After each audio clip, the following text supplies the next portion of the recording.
There's a moment you know well. You're lying in bed, or sitting at your desk, or staring at your phone, and you know, with complete clarity, exactly what you should be doing. Not vaguely, not theoretically. Exactly. You know the task. You know why it matters. You know that starting it would change something. And yet you don't move. You scroll. You delay. You negotiate with yourself using arguments you don't even fully believe. That moment is not a character flaw. It's not laziness. It's not weakness. But here's the part that's harder to hear. It is a choice. And it's a choice you've been making so consistently, for so long, that it no longer feels like a choice at all. It feels like you.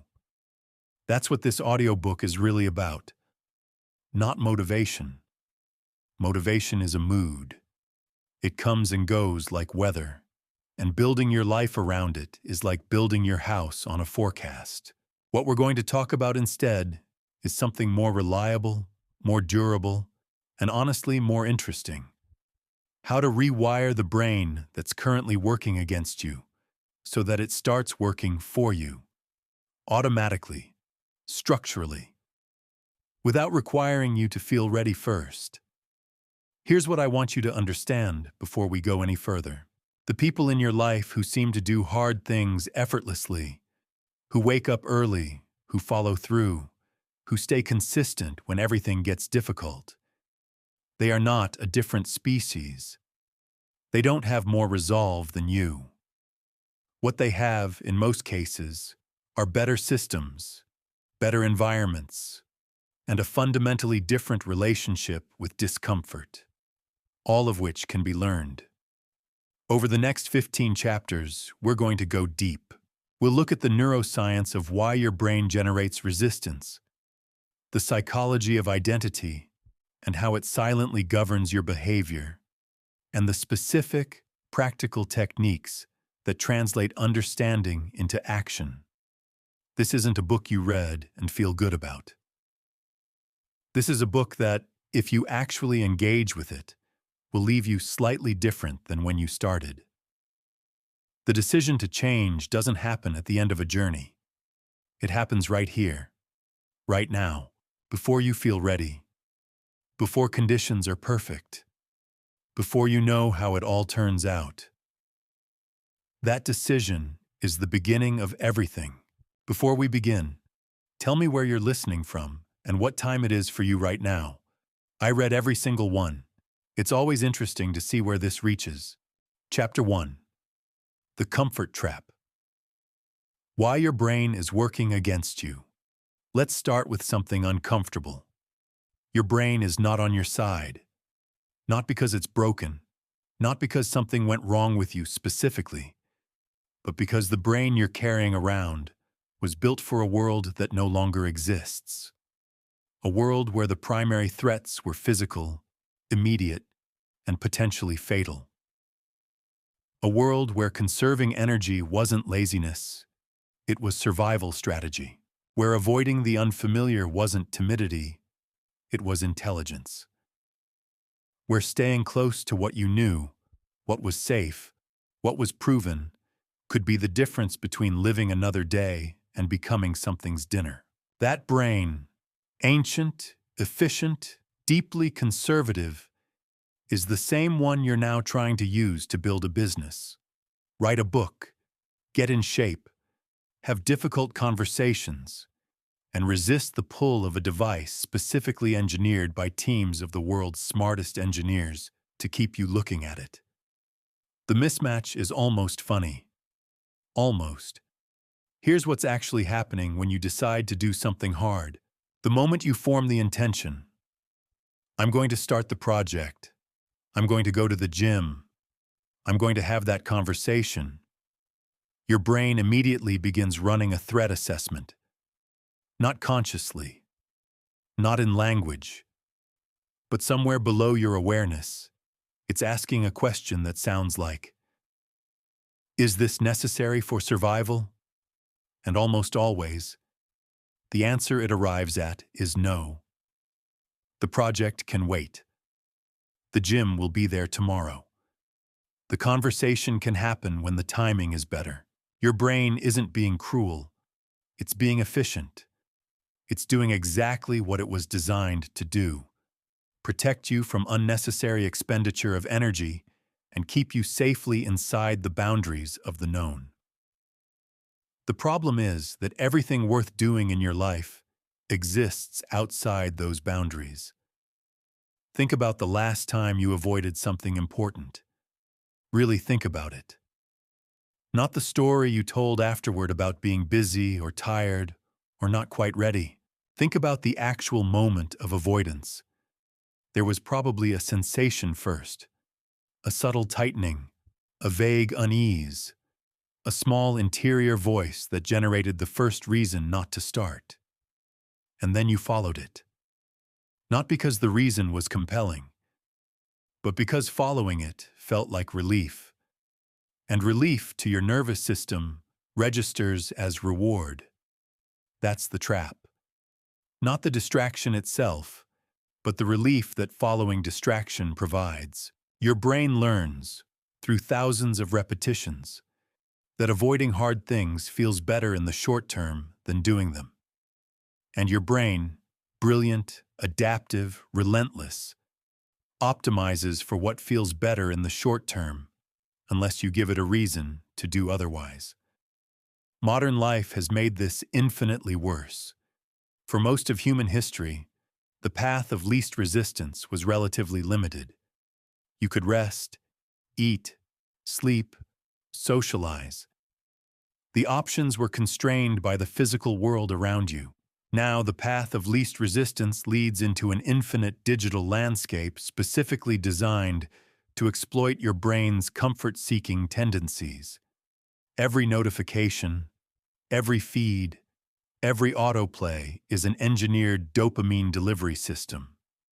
And your ancient brain, which was never built to resist this, reaches for it the way it reaches for sugar. Automatically, hungrily, without conscious decision. This is not a moral failure, but it is a problem that requires an intentional solution. The first thing you need to understand is that comfort itself is not the enemy. Rest is not the enemy. Ease is not the enemy. The enemy is unconscious comfort, the kind that happens by default, that fills the space where your intentions used to be, that you don't choose so much as fall into. The difference between recovery and avoidance is intention. One restores you. The other slowly hollows you out while feeling, moment to moment, completely fine. There's a particular kind of person who struggles most with this, and you may recognize yourself in the description. They're not lazy. They're often quite intelligent. They care deeply about doing meaningful work. They can articulate exactly what they want to change and why it matters. But between the clarity of intention and the moment of action, something happens. A gap opens, and in that gap, the brain's comfort-seeking circuitry rushes in and fills it with something easier. Psychologists sometimes call this the intention-action gap. It's the space between knowing and doing, between wanting and starting. And for many people, that gap is where their potential quietly disappears. Not in dramatic failure, but in the accumulated weight of small retreats. The workout skipped, the email not sent, the project opened and then closed, the conversation deferred until it stops mattering enough to have. What closes that gap isn't motivation. It isn't a particularly inspiring podcast episode or a compelling quote on your wall. What closes it is understanding, genuinely, mechanically understanding what's happening in your brain when that gap opens, and having specific structures in place that bridge it before your comfort-seeking circuitry gets there first. That's what the rest of this book is about. But before we get to the solutions, we need to sit with the problem a little longer. Because most people understand the problem intellectually, and then immediately skip to tactics. And tactics applied without understanding are just new forms of the same old struggle. So here's what I want you to really absorb. Your brain has a fundamental operating principle: minimize effort, maximize predictability. Every resistance you feel toward hard things is an expression of that principle. Every excuse that surfaces, every sudden onset of fatigue when you sit down to do important work, every urge to check something, research something, reorganize something instead of doing the actual thing, these aren't random. They're systematic. They're your brain executing its primary directive. Understanding this changes something. It shifts the experience from "I'm weak" to "I'm human." And then immediately to "so what do I do about it?" Because once you see the mechanism, you stop fighting the symptom and start addressing the source. You stop trying to outwill your biology and start designing around it. The comfort trap isn't sprung once. It's sprung dozens of times a day in small, barely noticeable moments. The morning alarm ignored. The phone checked before your feet hit the floor. The important task pushed to after lunch. Then after the meeting. Then tomorrow. Each individual surrender feels trivial. Cumulatively, they determine the shape of your life. And here's the thing about traps. You can't escape one you don't see. The moment you recognize the mechanism, clearly, without self-judgment, just as a factual description of how your brain operates, you create the first small space between stimulus and response. That space is everything. It's where change lives. You don't need to be someone else to do hard things. You need to understand why hard things feel the way they feel. And then, with that understanding, you need to build a life that makes doing them more likely than not. Not through heroic acts of discipline, but through intelligent design. That process begins now. Chapter 2. The Willpower Illusion: What You Were Never Taught. Let me tell you about a Monday morning that you've lived before. You wake up with that particular clarity that comes after a weekend of reflection. You've thought about what you've been doing wrong. You've made a plan. This week is different. This week you're going to eat well, exercise, focus on the work that actually matters. Stop wasting time. Stop making excuses. You feel it in your chest, that clean, certain feeling of genuine intention. You're ready. By Wednesday, something has shifted. You can feel it but can't quite name it. The plan is still there, technically. But the energy behind it has thinned. Thursday brings a frustrating meeting, an unexpected problem, a conversation that costs you more than it should. By Thursday evening, you're eating something you didn't plan to eat, doing something you didn't plan to do, and there's a voice somewhere underneath it all quietly saying, "See, you always do this." That voice is wrong about the cause, and because it's wrong about the cause, it points you toward the wrong solution. Here's what actually happened. Willpower, the conscious, effortful override of your brain's automatic preferences, is not a character trait. It's not something you have more or less of based on who you are. It's a resource. A finite, depletable, non-renewable within-a-day resource that functions remarkably like physical energy. And just like physical energy, it runs out. Not because you're weak, because you're human. This was demonstrated in a study that became one of psychology's most sobering findings. Researchers examined parole board decisions in Israeli prisons across an entire day. In the morning, after a meal break, judges granted parole to roughly 65% of applicants. As the day wore on, without breaks, that number dropped towards zero. The same judges, the same types of cases, completely different outcomes, determined not by the merits of each case, but by the mental fuel remaining in the decision makers. By afternoon, the path of least resistance for a tired brain was to deny, to default, to say no. Your brain does the same thing. Every decision you make, what to eat, whether to respond to that message, how to handle an unexpected problem, whether to start the task you've been avoiding, costs something. And by the time evening arrives, you're running the cognitive equivalent of a car on fumes. This is why you can hold your diet perfectly through a demanding workday and then stand in front of the refrigerator at 10 o'clock at night making choices that baffle your morning self. It's not a failure of character. It's decision fatigue doing exactly what it does. The cruel irony is that we've built an entire cultural mythology around willpower. We celebrate people who seem to have infinite reserves of it. We tell stories about discipline as though it's a virtue some people possess and others simply lack.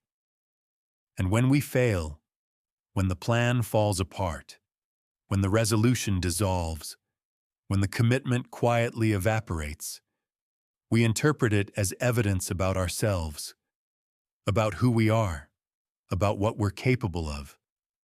That interpretation is not just wrong, it's actively harmful, because it keeps you focused on trying to generate more of a resource that was never going to be sufficient in the first place, instead of building the systems that make that resource largely unnecessary. Think about the things in your life you do without any internal negotiation. You brush your teeth. You put on a seatbelt.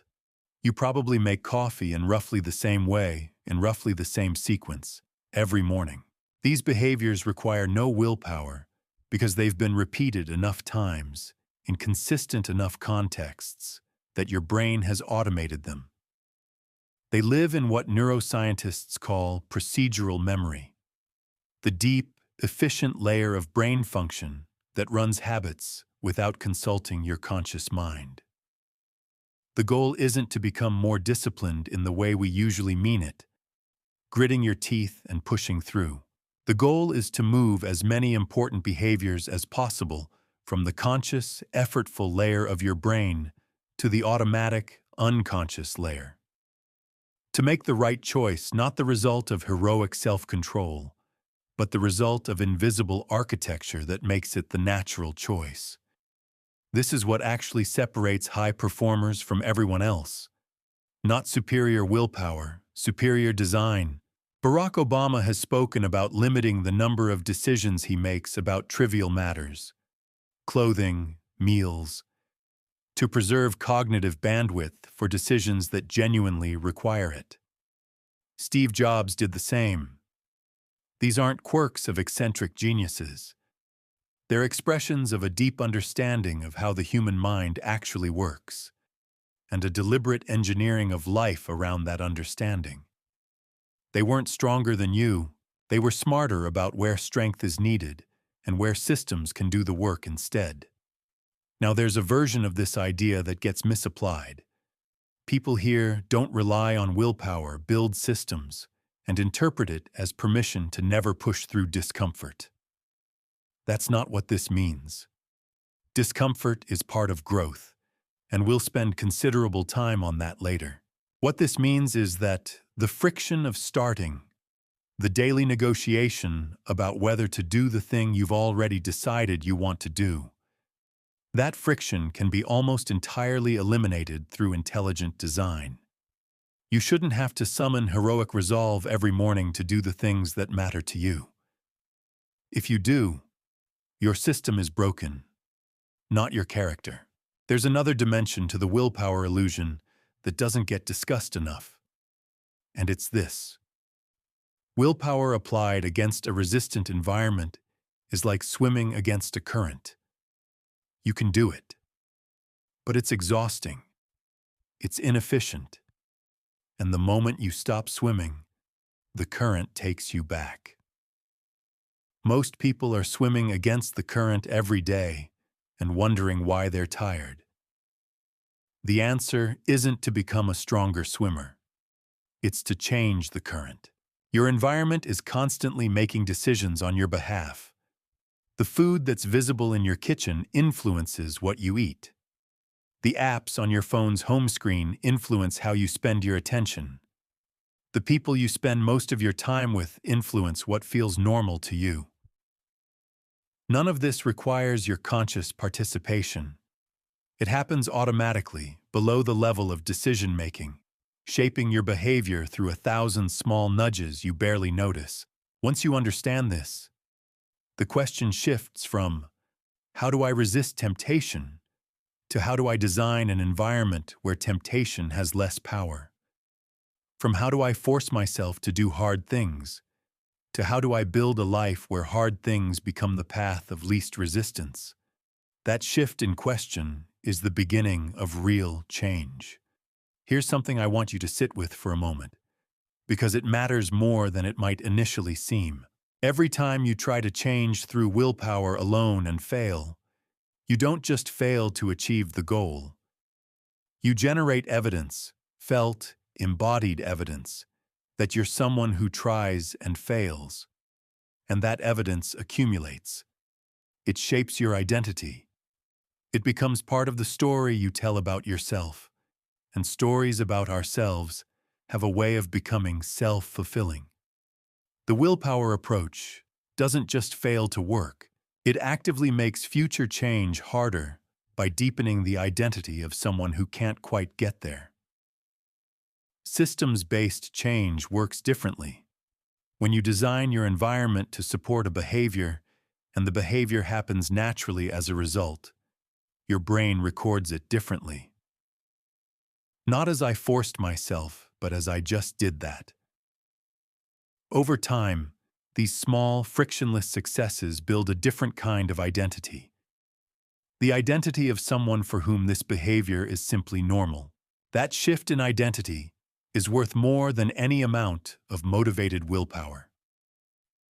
We will come back to identity many times in this book, because it is, in many ways, the deepest lever available to you. But for now, let this land. The willpower model of change has been failing you not because you haven't tried hard enough, but because it was the wrong model from the start. You don't need more discipline. You need better design. And design, unlike character, can be learned, adjusted, and improved. That's what we're here to do. Chapter 4. The identity gap. Who you think you are is keeping you small. There's a joke you make about yourself that isn't really a joke. Maybe it sounds like I've never been a morning person, or I'm just not naturally disciplined, or I'm the kind of person who starts things but doesn't finish them. You say it lightly, with a self-deprecating smile, often in social situations where it gets a knowing laugh because other people recognize themselves in it. It feels harmless. It feels honest, even.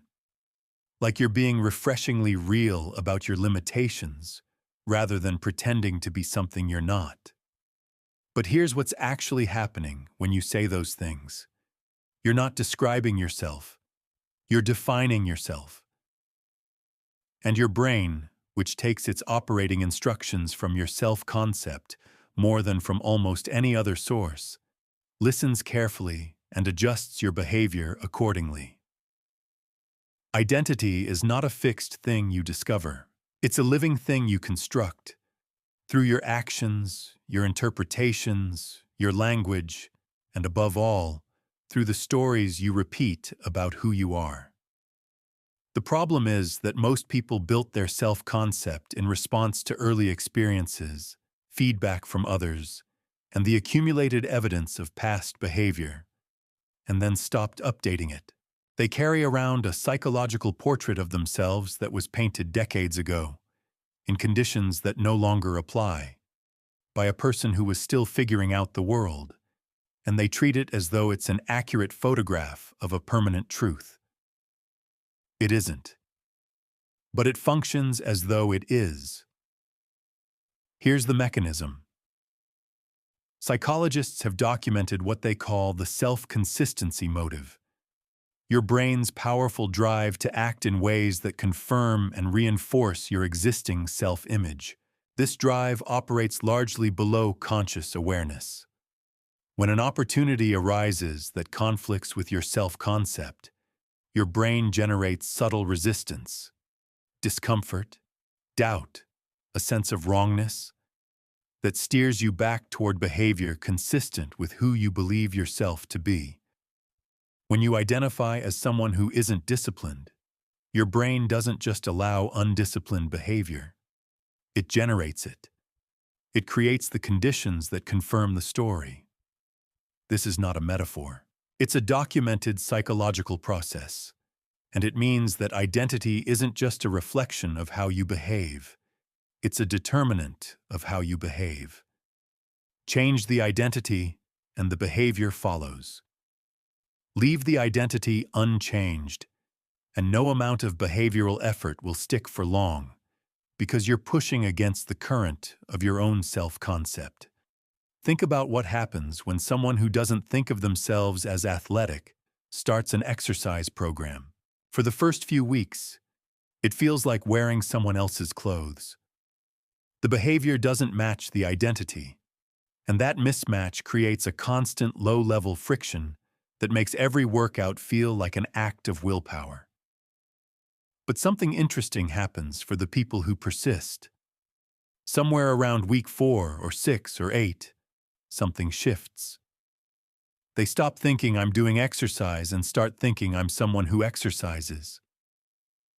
The behavior has begun to update the identity, and once the identity shifts, the behavior becomes self-sustaining, because now it's an expression of who they are rather than a contradiction of it. The people who give up before that shift happens, and most people do give up before it happens, often conclude that they're just not cut out for it. They take the failure of willpower as confirmation of the story they already believed, when in reality, they stopped just before the identity could catch up with the behavior. This is one of the most important things I can tell you about change, so I want to say it directly. The early stages of any significant behavioral change feel inauthentic because they are inauthentic. Temporarily. You're acting as a person you haven't yet become.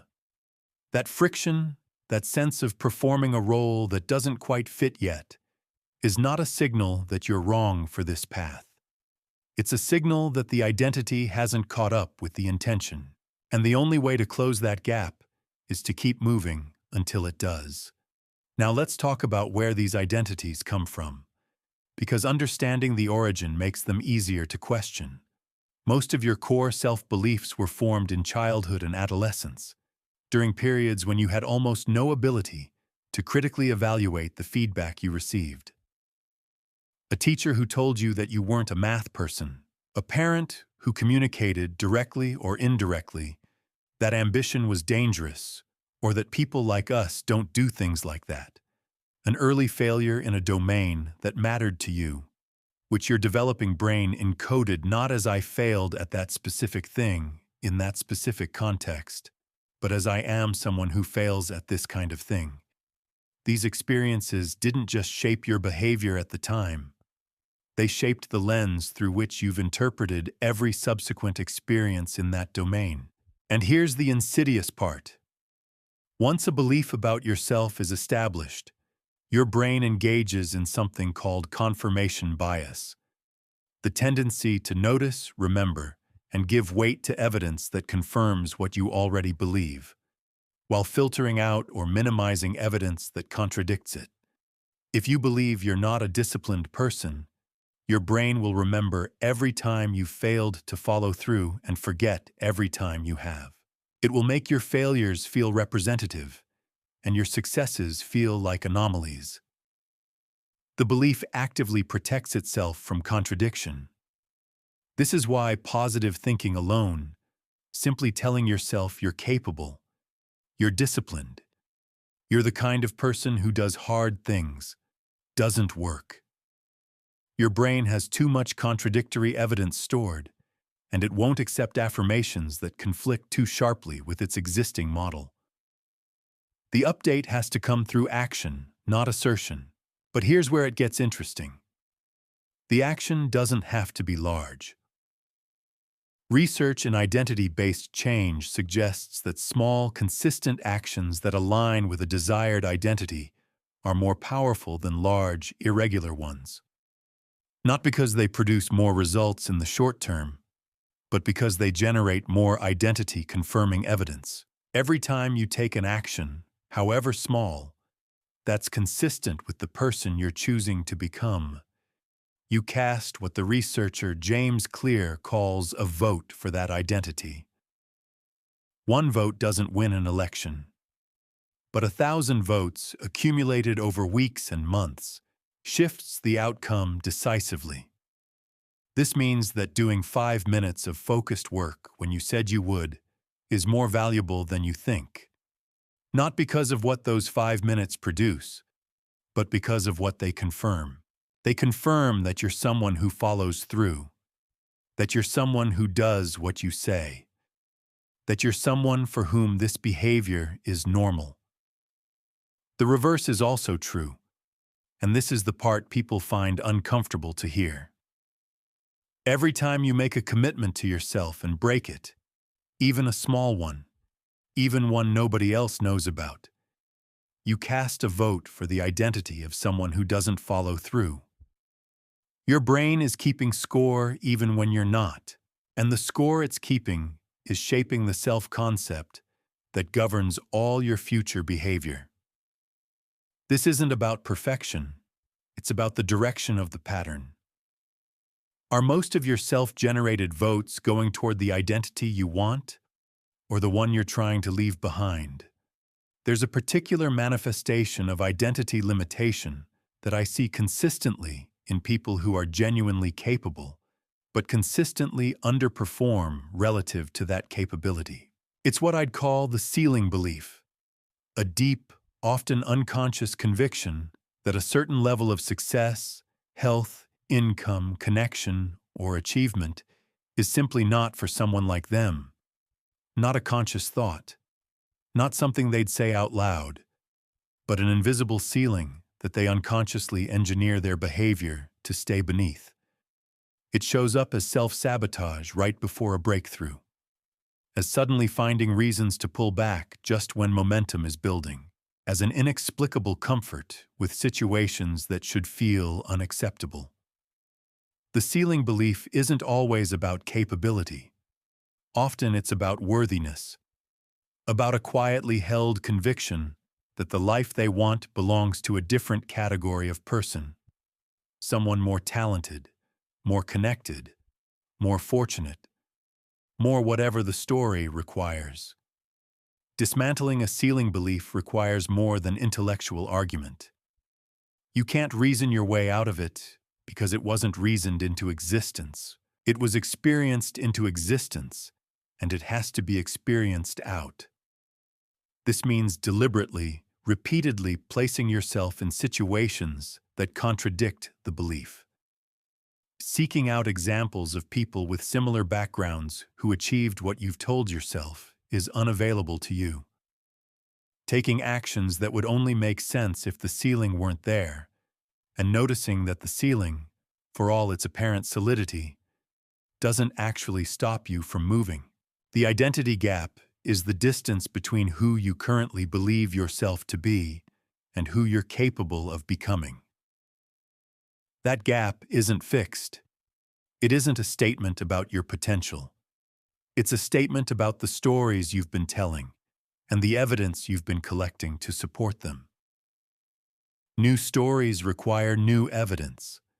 New evidence requires new actions, and new actions, taken consistently enough, eventually produce a new identity that makes those actions feel not like effort, but like expression.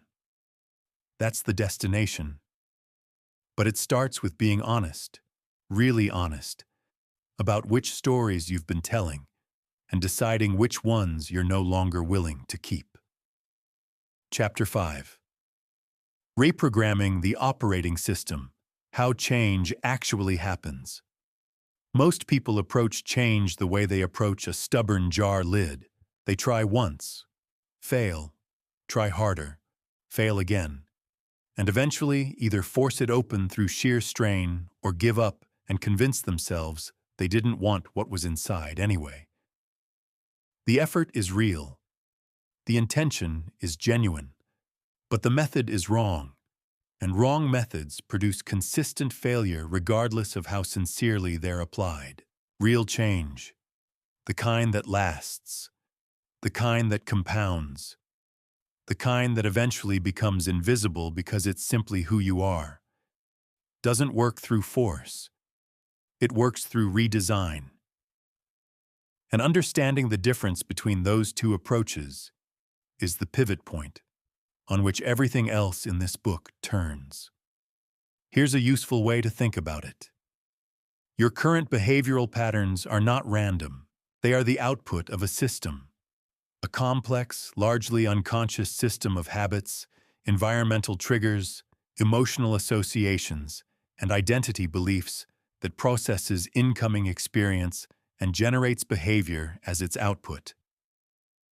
When you don't like the output, the instinctive response is to try to override it in the moment, to white-knuckle your way to a different choice.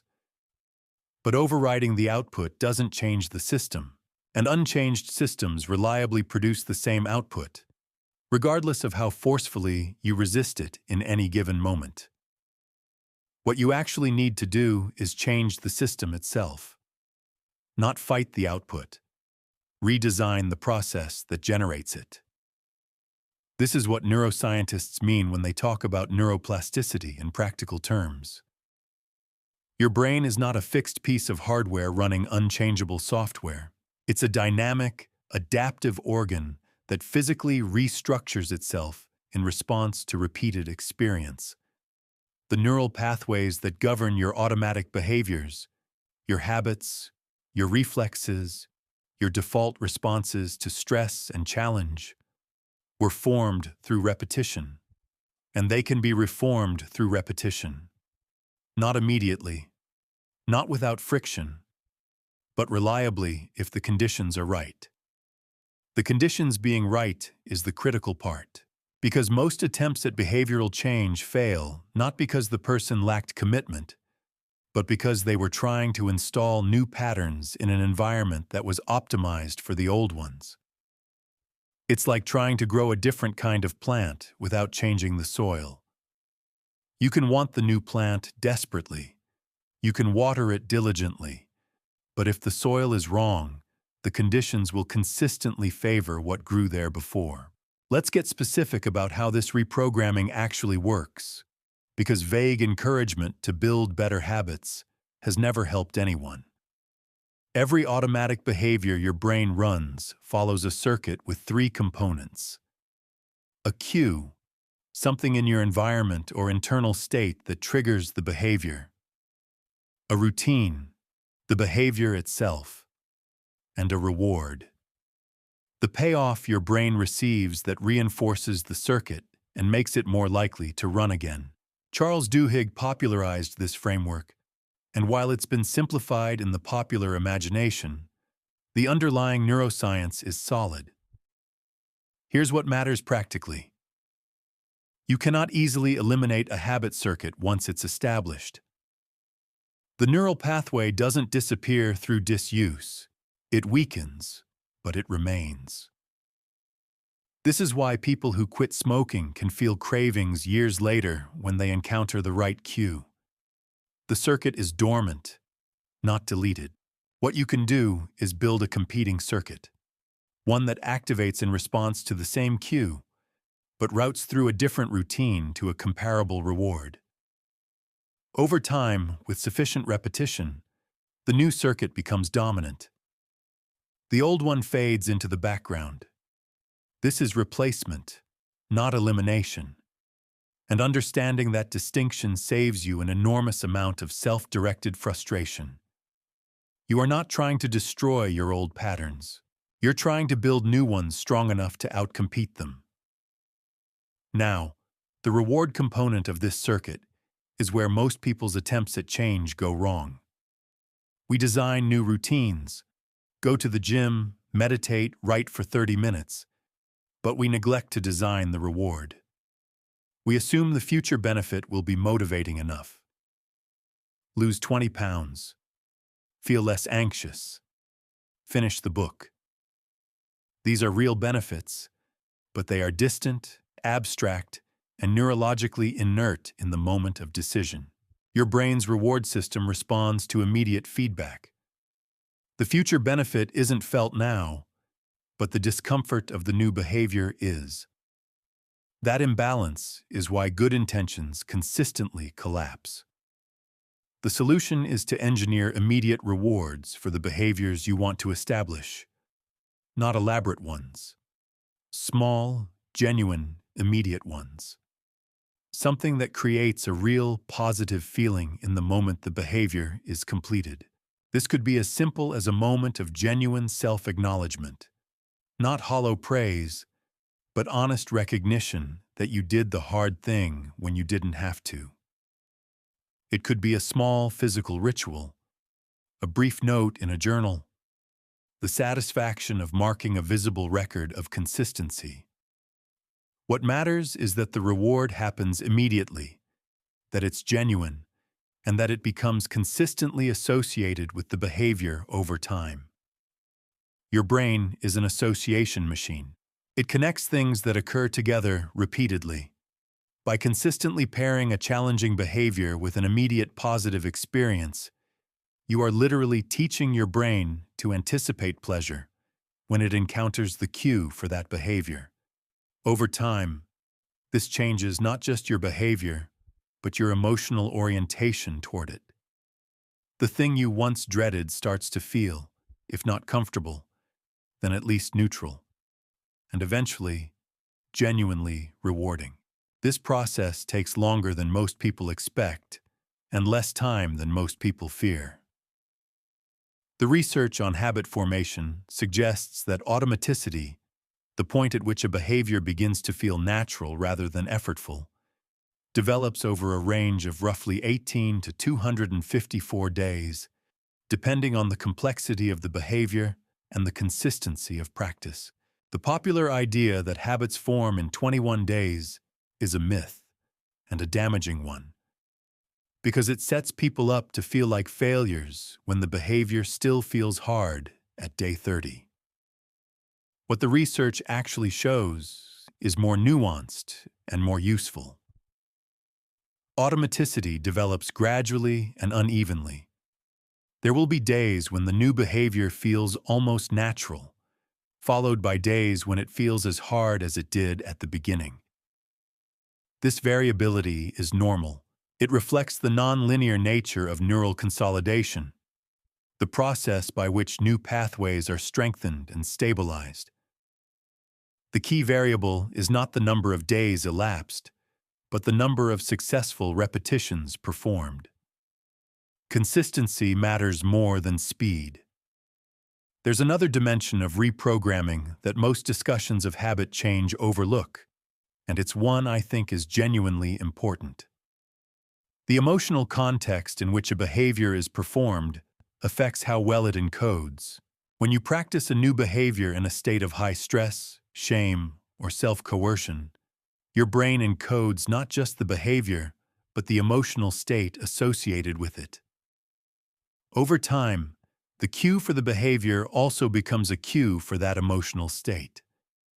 This is why forcing yourself to exercise through self-loathing can actually make exercise feel more aversive over time. You're accidentally pairing it with negative emotion. Conversely, when you approach a new behavior with something closer to genuine curiosity, even mild interest in what it's like, what you notice, how you feel during and after, you encode it in a more positive emotional context. This makes the neural pathway not just stronger, but more pleasant to activate. The behavior becomes easier to return to, not because it requires less effort, but because the emotional association is no longer fighting you. This sounds subtle, and it is, but it accumulates enormously over time. The difference between someone who exercises with chronic resentment and someone who exercises with something closer to engagement isn't just mood. It's the long-term sustainability of the behavior.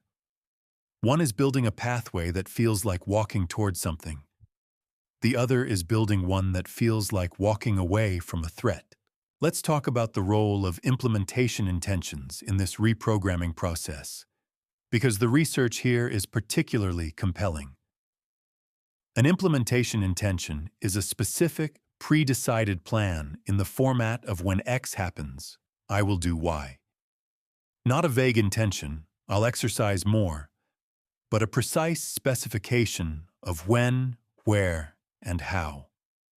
When my alarm goes off at 6:30, I will put on the clothes I laid out the night before and walk to the gym. Studies consistently show that people who form implementation intentions are significantly more likely to follow through on their intentions than those who simply commit to a goal without specifying the when and how. The reason is neurological. By pre-deciding your response to a specific situation, you transfer the decision from your conscious, fatigable prefrontal cortex to a more automatic response pattern. When the situation occurs, you don't deliberate, you execute. The implementation intention functions as a pre-installed response that runs before resistance has time to build its case. The most important application of this is for the moments when resistance is highest, which are almost always the moments of initiation. Starting is where most people fail. Not in the middle of a task, not at the end, but at the beginning. The blank page, the gym entrance, the first sentence of the difficult email. Implementation intentions specifically target this moment by making the first action automatic. You don't decide to start. You execute the pre-decided first step. And once you're moving, momentum does the rest. Finally, I want to address something that underlies all of this reprogramming work and is rarely discussed directly. Change feels slow because the visible evidence of it lags behind the actual neurological change that's occurring. Every time you practice a new behavior, something real is happening in your brain. Synaptic connections are being strengthened. Myelin is being laid down around frequently used pathways. Neural architecture is being literally reconstructed. But you don't feel this happening. You feel the effort and the discomfort without the immediate payoff of visible transformation. This lag between invisible progress and visible results is where most people quit. They've been doing the work, but because the output hasn't yet changed enough to be noticeable, they conclude the work isn't working, and they stop, precisely at the point where the accumulated change is closest to becoming visible. Understanding this lag doesn't make it less frustrating, but it changes what the frustration means. Instead of reading it as evidence of failure, you can read it as evidence that you're in the phase before breakthrough, the phase every single person who has ever successfully changed anything has had to move through. The system is being reprogrammed. You just can't see it yet. Trust the process not because optimism is virtuous, but because the neuroscience is clear. Repetition changes the brain. The brain changes behavior. And changed behavior, eventually, changes everything. Chapter 6. Engineering your environment. Let your world do the work. Here's a thought experiment. Imagine two versions of your morning. In the first version, you wake up and your phone is on your nightstand. It was your alarm. Turning it off requires picking it up, and picking it up means you're already holding the thing. Your gym clothes are somewhere in the closet. You'll need to find them, which takes a minute, which is enough friction to make the bed feel more reasonable. The kitchen has last night's dishes in the sink. The counter is cluttered, and the easiest breakfast option is whatever is most visible, which happens to be something you didn't intend to eat. By the time you've navigated the first 40 minutes of your day, you've already made a dozen small decisions, most of which went against what your rested, intentional self would have chosen. In the second version, your phone is across the room. Getting up to turn off the alarm means you're already standing, which means the hardest part of getting out of bed is already done. Your gym clothes are folded on the chair where you left them last night, next to your water bottle. The kitchen counter is clear, and the healthy breakfast option is at eye level in the refrigerator because you spent 4 minutes on Sunday arranging it that way. The first 40 minutes of your day flow almost automatically toward the behaviors you actually want. Same person, same intentions, radically different outcomes. The difference isn't discipline, it's design.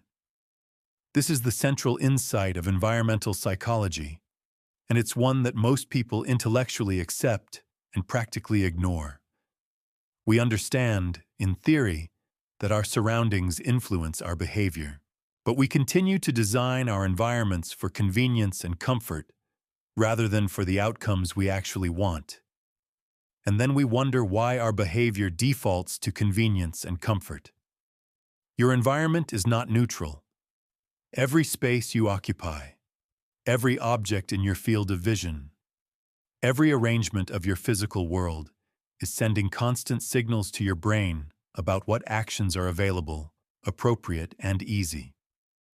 These signals operate below the level of conscious awareness. You don't decide to reach for your phone when you see it. You just reach. You don't decide to feel scattered when your workspace is cluttered. You just feel it. The environment is making decisions on your behalf, constantly, and most of those decisions were never made intentionally at all. They're the accumulated result of convenience, inertia, and the path of least resistance. The good news, and it's genuinely good news, is that this influence flows both ways. The same environmental mechanisms that pull you toward distraction and comfort can be redirected to pull you toward focus and meaningful work. And environmental redesign, unlike behavioral change through willpower, doesn't deplete over time. You make the change once. The environment does the work continuously. Let's start with the concept of friction, because it's the most powerful tool in environmental design and the most consistently misunderstood. Friction is the effort cost of a behavior. How many steps does it take? How much activation energy is required? How much resistance stands between intention and action? Your brain is exquisitely sensitive to friction, far more sensitive than most people realize. Research in behavioral economics consistently shows that even trivially small increases in friction can dramatically reduce behavior. Making a form 1 page longer reduces the number of people who complete it. Moving a candy dish 6 feet further from someone's desk reduces consumption by roughly half. Requiring a single extra click reduces engagement with online content significantly. This sensitivity cuts both ways. Small reductions in friction for positive behaviors significantly increase their frequency.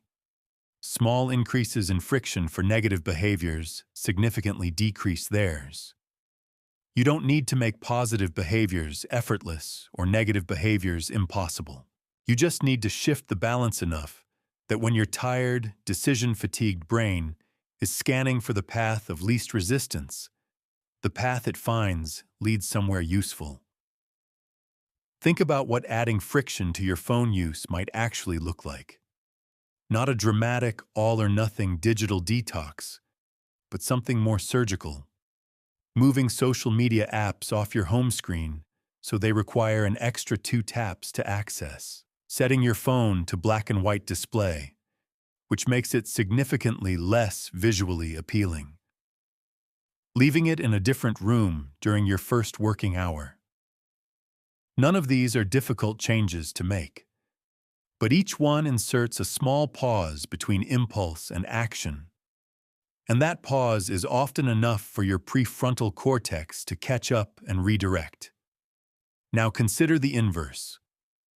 Removing friction from the behaviors you want to increase. The writer who wants to write every morning keeps their notebook open on their desk, pen uncapped, to the page they were on. The person who wants to meditate puts their cushion in the middle of the floor where they'll have to step around it. The aspiring reader puts their book on their pillow at night, so it's the first thing they encounter when they go to bed. These aren't complicated interventions. They're small, deliberate reductions in the gap between intention and action. And they work precisely because they work with the brain's natural preference for ease rather than against it. There's a principle in architecture called choice architecture. The idea that the way options are arranged influences which ones people choose, often independently of the options themselves. Hospitals that put fruit at eye level in cafeterias and hide desserts see measurable shifts in what patients eat, without changing what's available. Schools that make the salad the first thing students encounter in the lunch line see increased vegetable consumption. Companies that automatically enroll employees in retirement savings plans see dramatically higher participation rates than those requiring active opt-in. You can apply choice architecture to your own life with remarkable effectiveness. Design your environment so that the choices you want to make are the default. The path a thoughtless moment would take you down. Your default doesn't have to be Netflix and distraction. It can be your notebook, your running shoes, your instrument. But only if you designed it that way. Because the default you didn't design will always be the one requiring the least effort, which in most modern environments means the most stimulating, least demanding option available.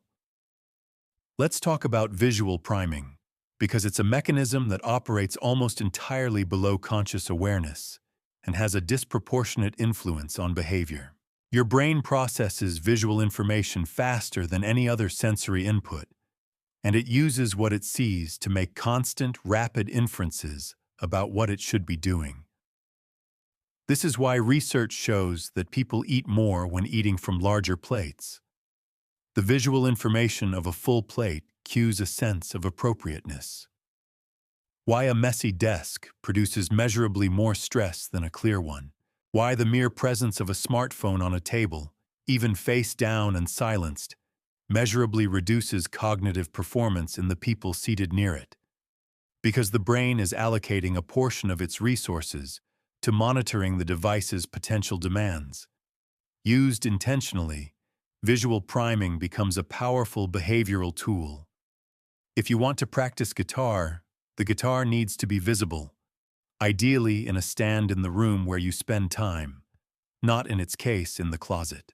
If you want to read more, books need to be in your visual field, on a coffee table, a nightstand, a desk, not organized efficiently on a shelf in another room. If you want to drink more water, water bottles need to be everywhere you habitually sit. The things that are visible are the things that get done. Design accordingly.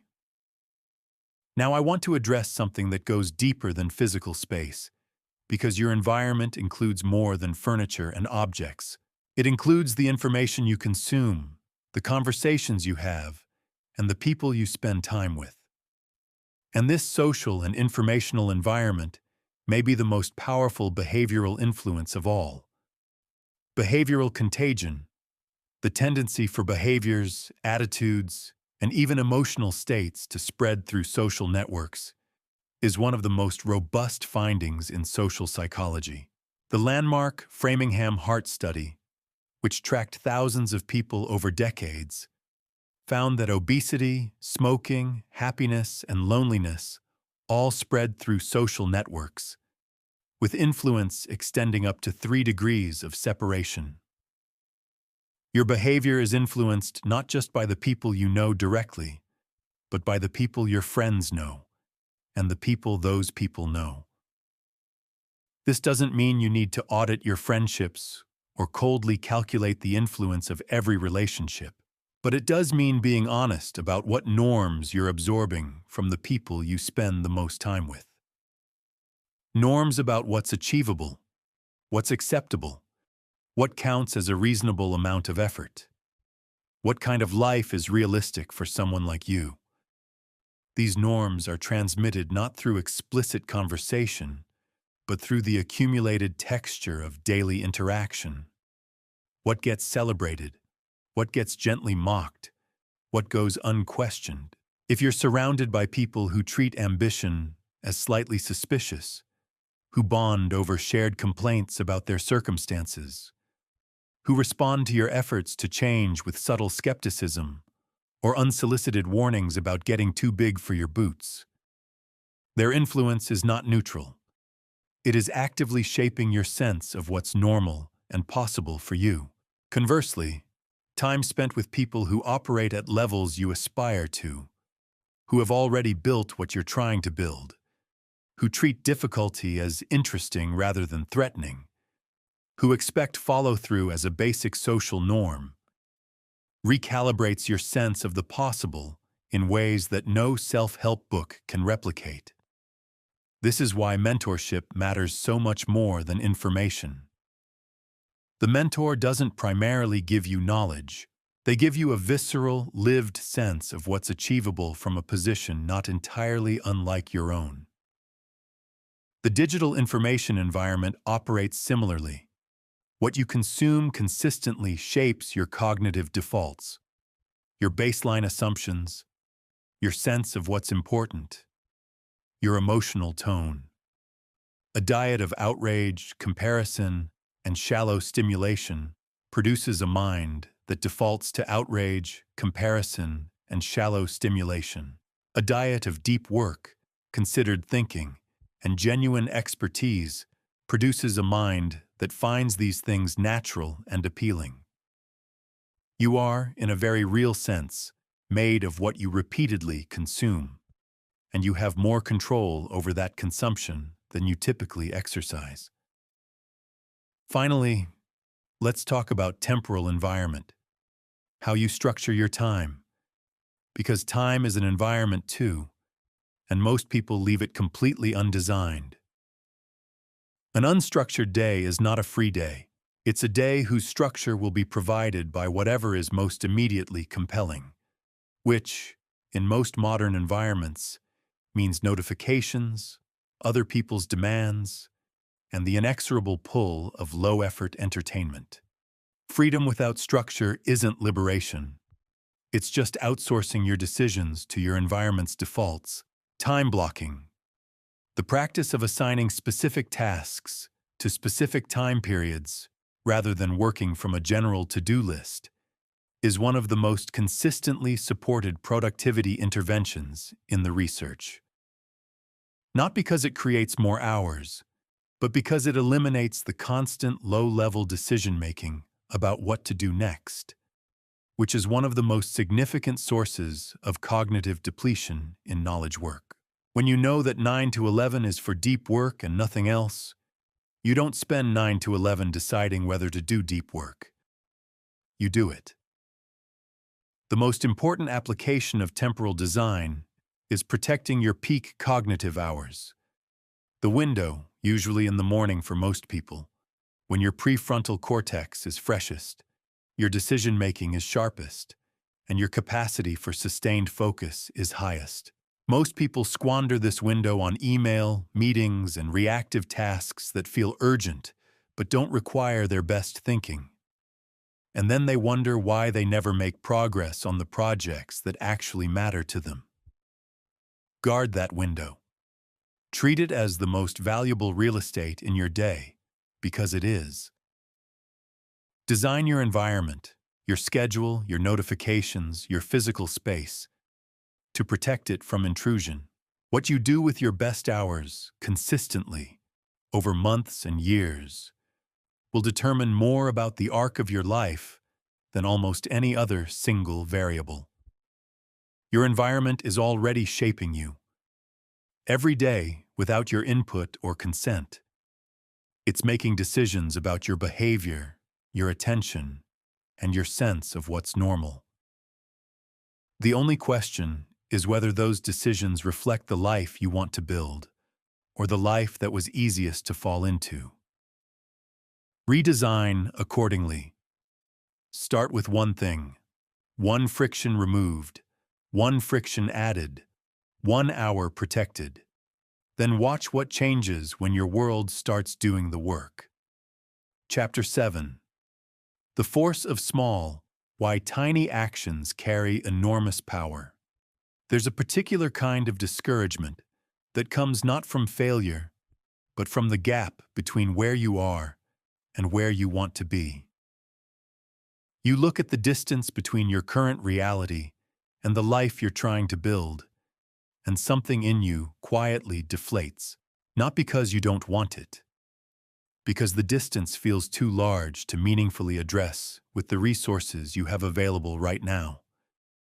So you wait. You wait for more time, more energy, more clarity, better circumstances. And while you wait, the gap doesn't close. It stays exactly where it is, occasionally widening, always reminding you of its presence.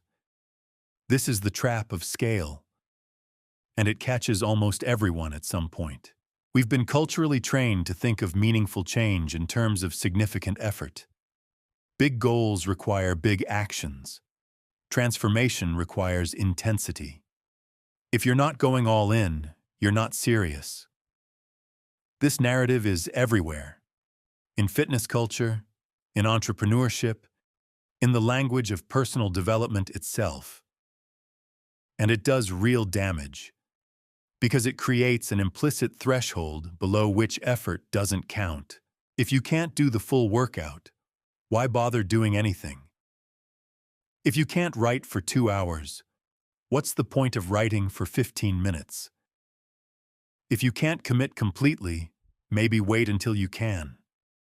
That threshold is where potential goes to die.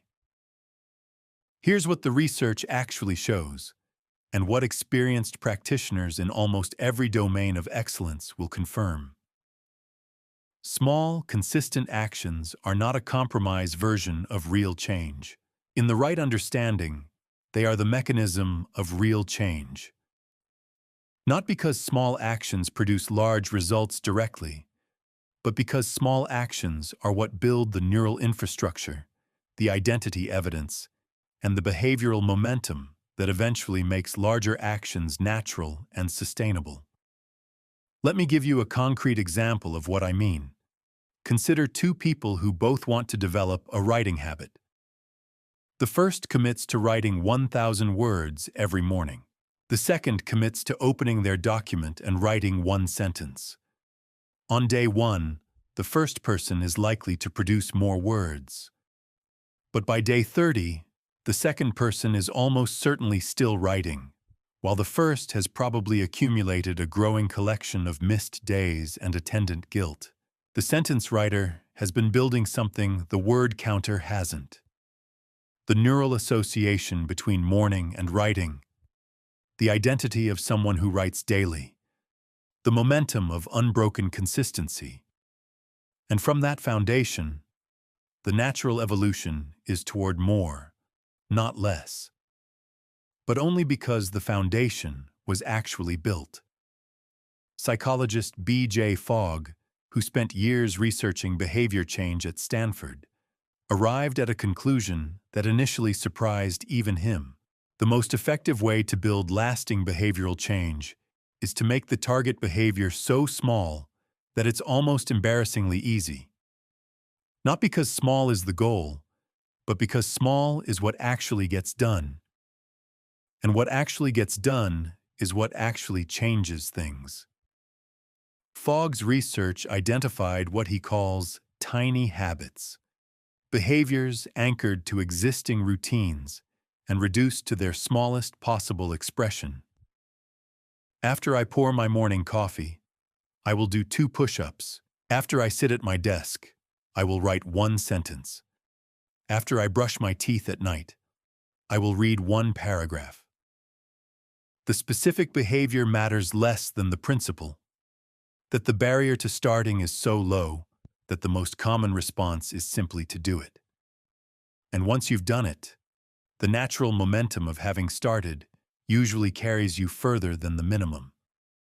There's a neurological reason this works that goes beyond simple motivation. When you successfully complete a behavior, however small, your brain releases a small amount of dopamine, not from the behavior itself, but from the subjective experience of success, of having done what you intended to do. This is the internal reward that builds the habit circuit, and it works just as powerfully for 2 push-ups as it does for 20, for 1 sentence as for 1,000 words, because the brain isn't measuring quantity. It's recording completion, success, the experience of being someone who does what they said they would. This is why breaking your streak, missing a day, skipping the behavior entirely, is more costly than it appears. Not because one missed day significantly affects the physical or behavioral outcome, but because it interrupts the pattern of recorded successes that is quietly building your identity as someone who follows through. The goal of tiny habits, in the early stages, isn't the habit itself. It's the unbroken chain of small completions that rewires your self-concept. Now, there's a version of this philosophy that gets misapplied in a way I want to address directly. Small, consistent actions are powerful, but they are not a permanent destination. The goal of starting small is to start, genuinely, actually start, and then let natural progression carry you toward greater challenge. The 2 push-ups are not the endpoint. They're the on-ramp. The 1 sentence is not the writing practice. It's the beginning of the writing practice. This distinction matters because some people use the small habits framework as sophisticated procrastination, staying permanently in the comfortable zone of minimal effort and calling it a system. Genuine small habit practice involves a natural expansion over time as the behavior becomes established and the capacity for more develops organically. You don't force the expansion prematurely, but you don't resist it either. You let it emerge as the natural consequence of consistency. The 2-minute rule, popularized by productivity researcher David Allen and later adapted by James Clear in the context of habit formation, captures this idea cleanly. If a behavior can be started in 2 minutes, start it now. Not completed, started. The rule is about initiation, not completion, because initiation is where resistance is highest and where tiny habits do their most important work. Once you're 2 minutes in, the psychological calculus has already shifted. You're in motion. And objects in motion, as Newton observed about physics, and as any honest observer of human behavior will confirm, tend to stay in motion.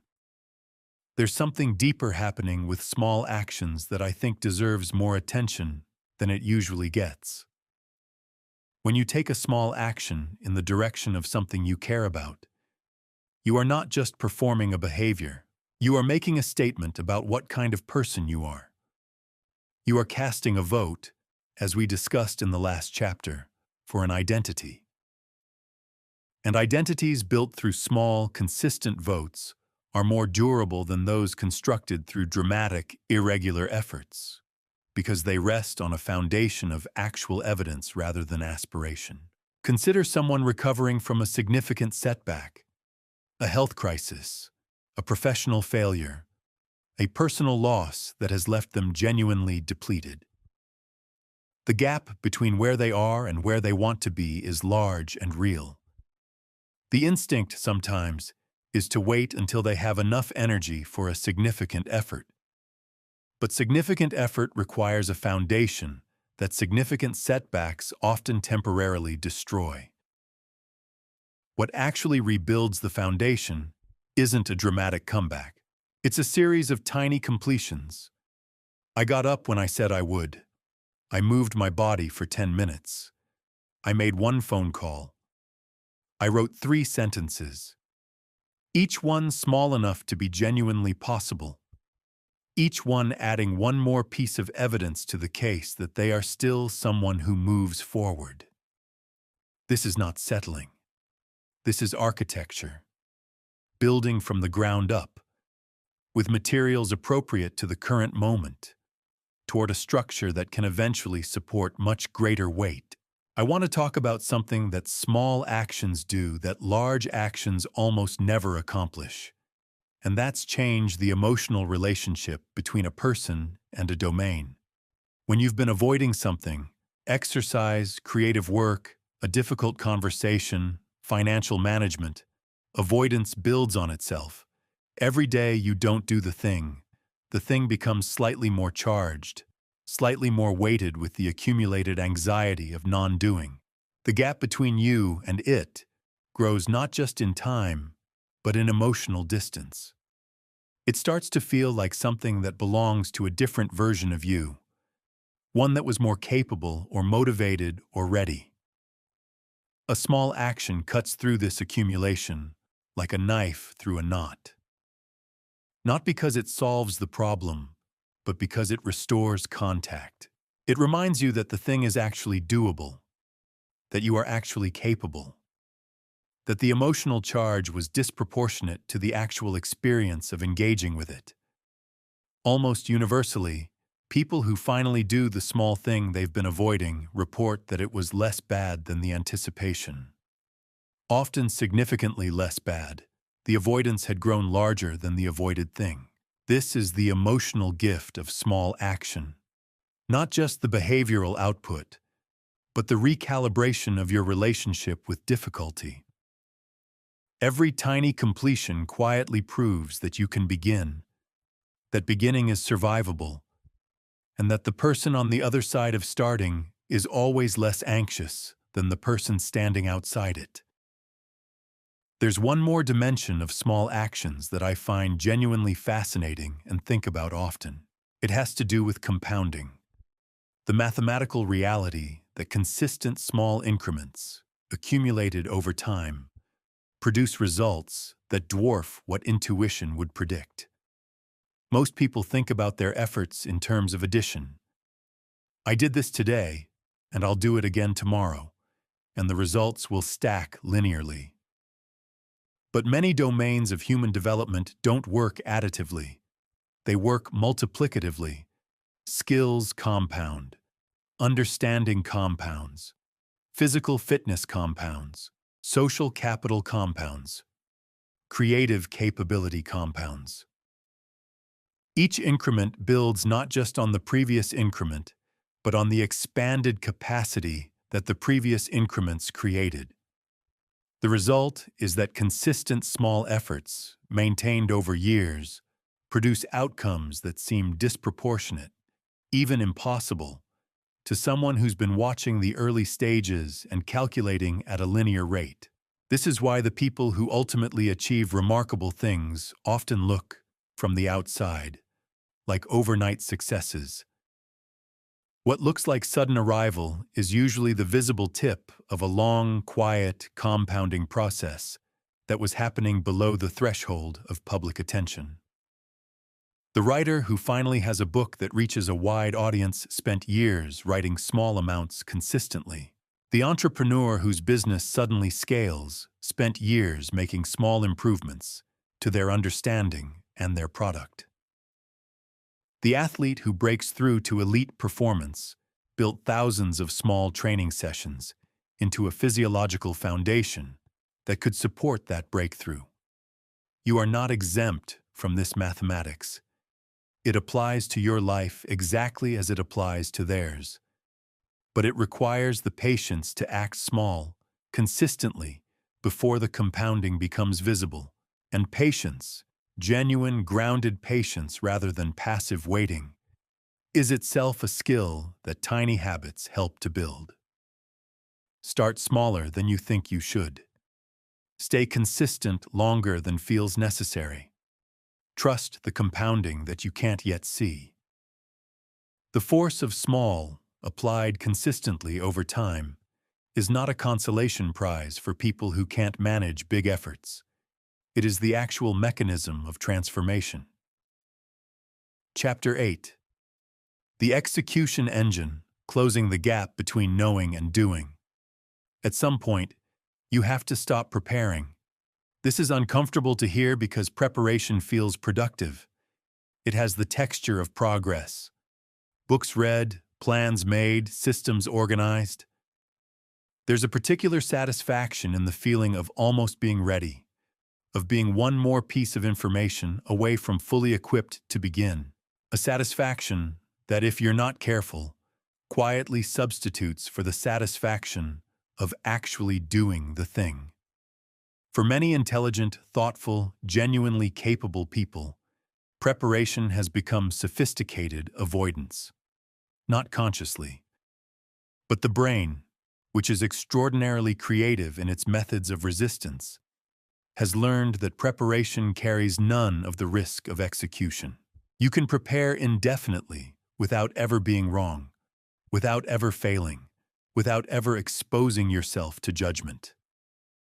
Execution is different. Execution is where the gap between your self-image and your actual capability gets measured against reality.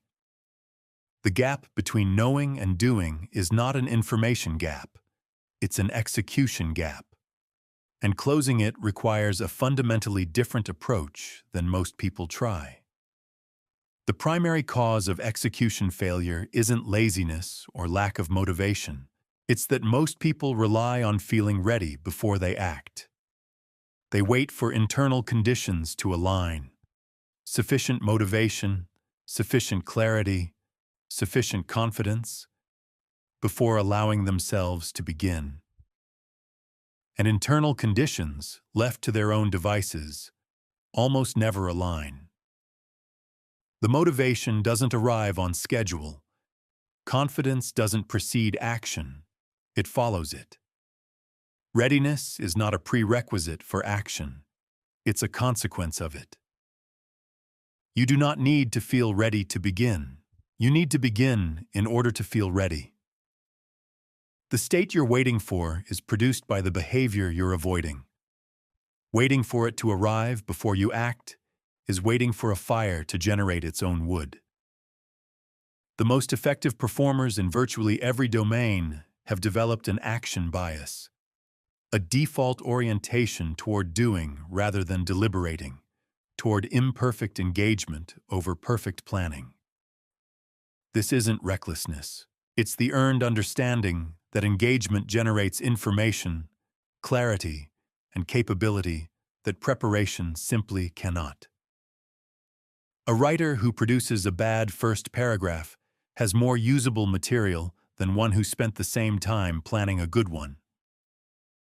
Action is the most efficient form of research because it returns real feedback from the actual domain rather than simulated feedback from your imagination. The foundation of consistent execution is removing the question of whether from behaviors that are already decided. Most daily struggle around doing hard things happens not in the doing, but in the negotiating. The internal conversation about whether today is the right day. This negotiation is where resistance wins. Resistance doesn't need to win the argument completely. It just needs to extend the negotiation long enough for the moment to pass. Pre-decision eliminates the negotiation. When the behavior is non-negotiable, not in a self-punishing way, but in the way that brushing teeth is non-negotiable, the internal debate never starts. The question is settled. And the rule that works isn't never miss unless there's a good reason. It's never miss, full stop. Because reasonable exceptions, applied consistently, are how non-negotiable becomes negotiable and eventually becomes optional. Implementation intentions are among the most powerful tools in behavioral science. An implementation intention is a plan structured around a specific trigger. Not, I will exercise more, but when my alarm goes off at 6:15, I will put on the clothes on my chair and leave for the gym before checking my phone. Research by psychologist Peter Gallwitzer shows people who form implementation intentions are 2 to 3 times more likely to follow through than those who form equivalent goals without specifying when, where, and how. The mechanism is neurological. Implementation intentions effectively automate the initiation of behavior, creating a pre-installed response to a specific situation, bypassing the moment of deliberation where resistance typically inserts itself. When the trigger occurs, you don't decide whether to act. You execute the pre-decided response. The decision was made in advance, in a calm state by your best self. There's a nuanced relationship between perfectionism and non-execution worth addressing directly. What presents as perfectionism is often the use of quality standards as a socially acceptable reason to avoid exposure. If you execute imperfectly and the result is judged poorly, that's a statement about your capability. But if you never execute, the potential of your idea remains intact. Your brain, trying to protect you from the pain of negative evaluation, has learned that staying in the vision is safer than risking the reality. The antidote isn't lowering your standards. It's separating the creation phase from the evaluation phase. The quality standards that belong in revision have no business in first drafts. Give yourself permission to produce something rough and imperfect, not as the final product, but as the raw material that iteration can work with. Nothing can be improved that doesn't exist. External accountability activates a different and often more reliable motivational system than private commitment. Your brain responds differently to publicly witnessed commitments, engaging deep social circuitry that cares intensely about consistency and reputation.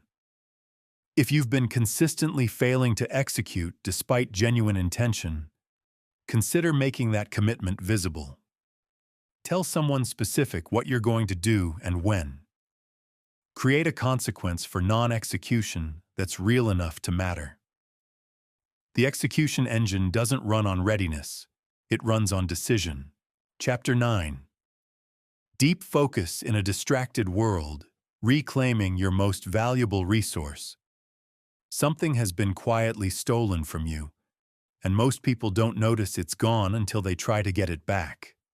Not time. You probably have a reasonable sense of where your time goes. What's been stolen is something more fundamental: the capacity for sustained, uninterrupted thought. The ability to stay with a single difficult idea long enough to actually understand it. To work on a complex problem long enough to make genuine progress. To be fully present in a single moment long enough to actually experience it. This capacity is not a luxury feature of human cognition.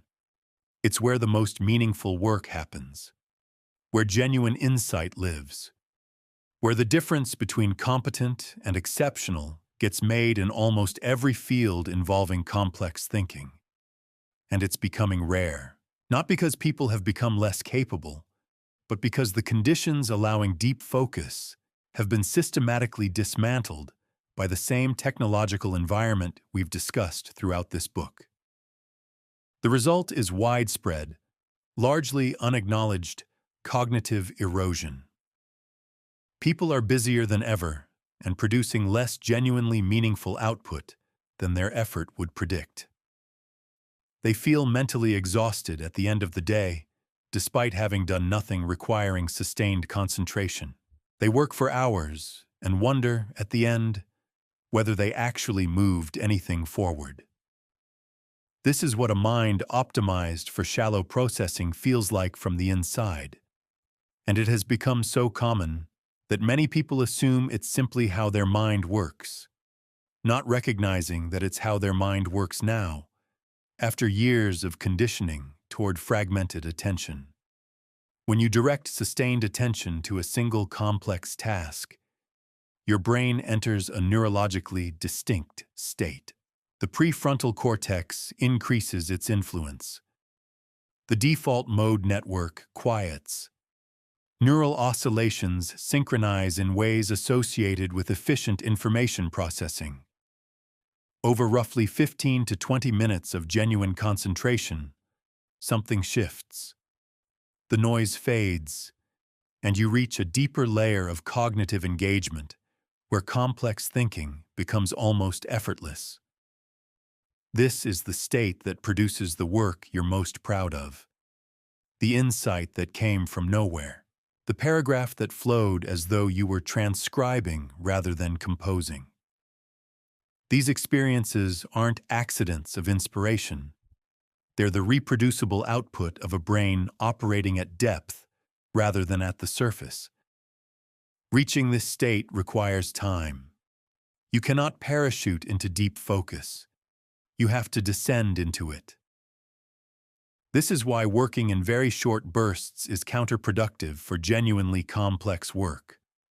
By the time you've reached real depth, it's time to surface. The research suggests optimal focus blocks of 90 minutes to 4 hours for most people.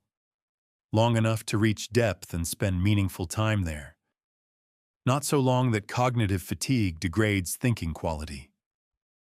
The first requirement is physical elimination of distraction. Not reduction, elimination. Research by Adrian Ward at the University of Texas found that the mere presence of a smartphone on a desk, even powered off, measurably reduced available cognitive capacity in people working nearby. The brain allocates resources to monitoring a known source of potential demands, even when those demands aren't currently active. Out of sight is not sufficient. Out of reach is what's required. Managing internal distractions is where most people discover the external ones were actually the less challenging problem. Within minutes of sitting in a distraction-free environment, your mind will generate competing demands. Suddenly, you need to remember a reply. Suddenly, a better approach to a different problem occurs to you. These aren't random. They're your brain's comfort-seeking behavior operating in the absence of external escape routes. When you remove the phone, the brain tries to generate its own exits. The most effective protocol is a capture system, a notepad beside your workspace where you write distracting thoughts down and immediately return to the task. The act of writing satisfies your brain's concern that the thought will be lost, which is often what keeps it circling in working memory. Once captured, it releases. The returning of attention, the moment of noticing distraction and redirecting back to chosen work, is not a failure of focus. It is the practice of focus. Every single return strengthens the neural circuits associated with sustained voluntary attention. Attention residue, identified by researcher Sophie Leroy, explains why task switching is so cognitively costly.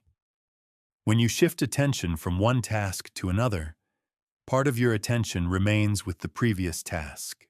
Neural resources continue processing the unfinished task, even as you attempt to direct conscious attention to the new one. This residue reduces effective cognitive capacity and degrades thinking quality, persisting significantly longer than the interruption itself. A 30-second phone check doesn't cost 30 seconds. It costs several minutes of reduced cognitive quality in everything that follows. Sleep is the most significant variable in cognitive performance and the one most commonly sacrificed. After 17 hours without sleep, cognitive performance degrades to a level equivalent to a blood alcohol content of 0.05. Chronic mild sleep deprivation, 6 hours rather than 7 to 9, produces measurable impairment that accumulates over days. Impairment the sleep-deprived person typically cannot accurately self-assess because their judgment is itself compromised. Real focused work feels like mild strain, like holding something heavy but manageable, like effort at the edge of your current capability. If your work always feels easy, you're probably not working at depth. The discomfort of genuine concentration is not a signal that something is wrong. It's a signal that something is right. Reclaim it deliberately. Protect it fiercely. It is, in the truest sense, where your best work lives. Chapitre 10. Building mental toughness, the training your school never gave you. Nobody taught you how to be uncomfortable. You spent years in formal education learning mathematics, language, science. You were taught how to analyze, memorize, perform under examination pressure. But nobody sat you down and taught you how to stay calm when things get genuinely hard, how to function when you're scared, how to move forward when every signal your nervous system generates says stop, how to tolerate the particular discomfort of doing something difficult when you don't have to. This gap has consequences.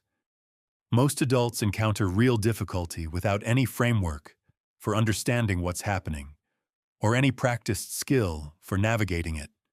They feel the discomfort and interpret it as a signal to stop, because stopping is the only response their nervous system has ever been allowed to practice. Mental toughness is not a personality trait you either have or don't. It's a trainable, systematically improvable skill that develops through deliberate, progressive exposure to the thing you're trying to get better at. In this case, discomfort. The discomfort I'm describing isn't pain or harm. It's the ordinary, non-dangerous discomfort of hard work. The discomfort of sustained concentration when your mind wants to wander. Of physical exertion when your body prefers stillness. Of social exposure when your nervous system prefers invisibility. Of continuing when you don't know how it turns out. Most people spend enormous energy avoiding this discomfort. The avoidance feels justified because the discomfort is real, but it has a cost that compounds invisibly. Every time you retreat from manageable discomfort, you teach your nervous system that discomfort is a stop signal. And a nervous system trained to stop at discomfort becomes progressively less capable of sustaining any effort that involves it. The inverse is equally true. Every time you move through discomfort rather than away from it, you teach your nervous system something different. That discomfort is not a stop signal, but information. The texture of engagement with something that matters.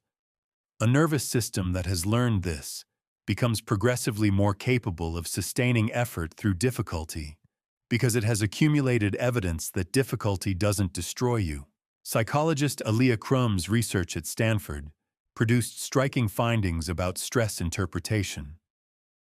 The physiological stress response, elevated heart rate, cortisol, heightened arousal, is not inherently harmful or helpful. Its effect on your performance depends significantly on how you interpret it. People who interpret their stress response as their body preparing to meet a challenge show different hormonal profiles and measurably better performance under pressure than people who interpret the same sensations as signs they're overwhelmed. Same physiology, different interpretation, dramatically different outcomes. Training yourself to reinterpret stress activation as preparation rather than threat is one of the highest leverage mental skills you can develop. You feel the arousal. You notice it without judgment. You tell yourself, "My body is getting ready." And then you move toward the difficulty rather than away from it. With enough repetitions, this reinterpretation becomes automatic. The arousal itself becomes a cue for engagement rather than retreat. Progressive exposure is how mental toughness is actually built. Find the level of discomfort that is genuinely challenging but genuinely survivable. Expose yourself to it consistently. Allow adaptation to occur. Then, incrementally, increase the challenge as your capacity develops. The result, over time, is a nervous system that can handle levels of difficulty that would have been completely destabilizing at the starting point. Practically, this looks like deliberately choosing the harder option in small daily situations where the easier one is available. Taking the stairs. Finishing a task to its natural completion before checking your phone. Staying in a difficult conversation a few minutes longer than your discomfort prefers. Each individual choice is almost trivial, but each deposits something in the account of your nervous system's evidence.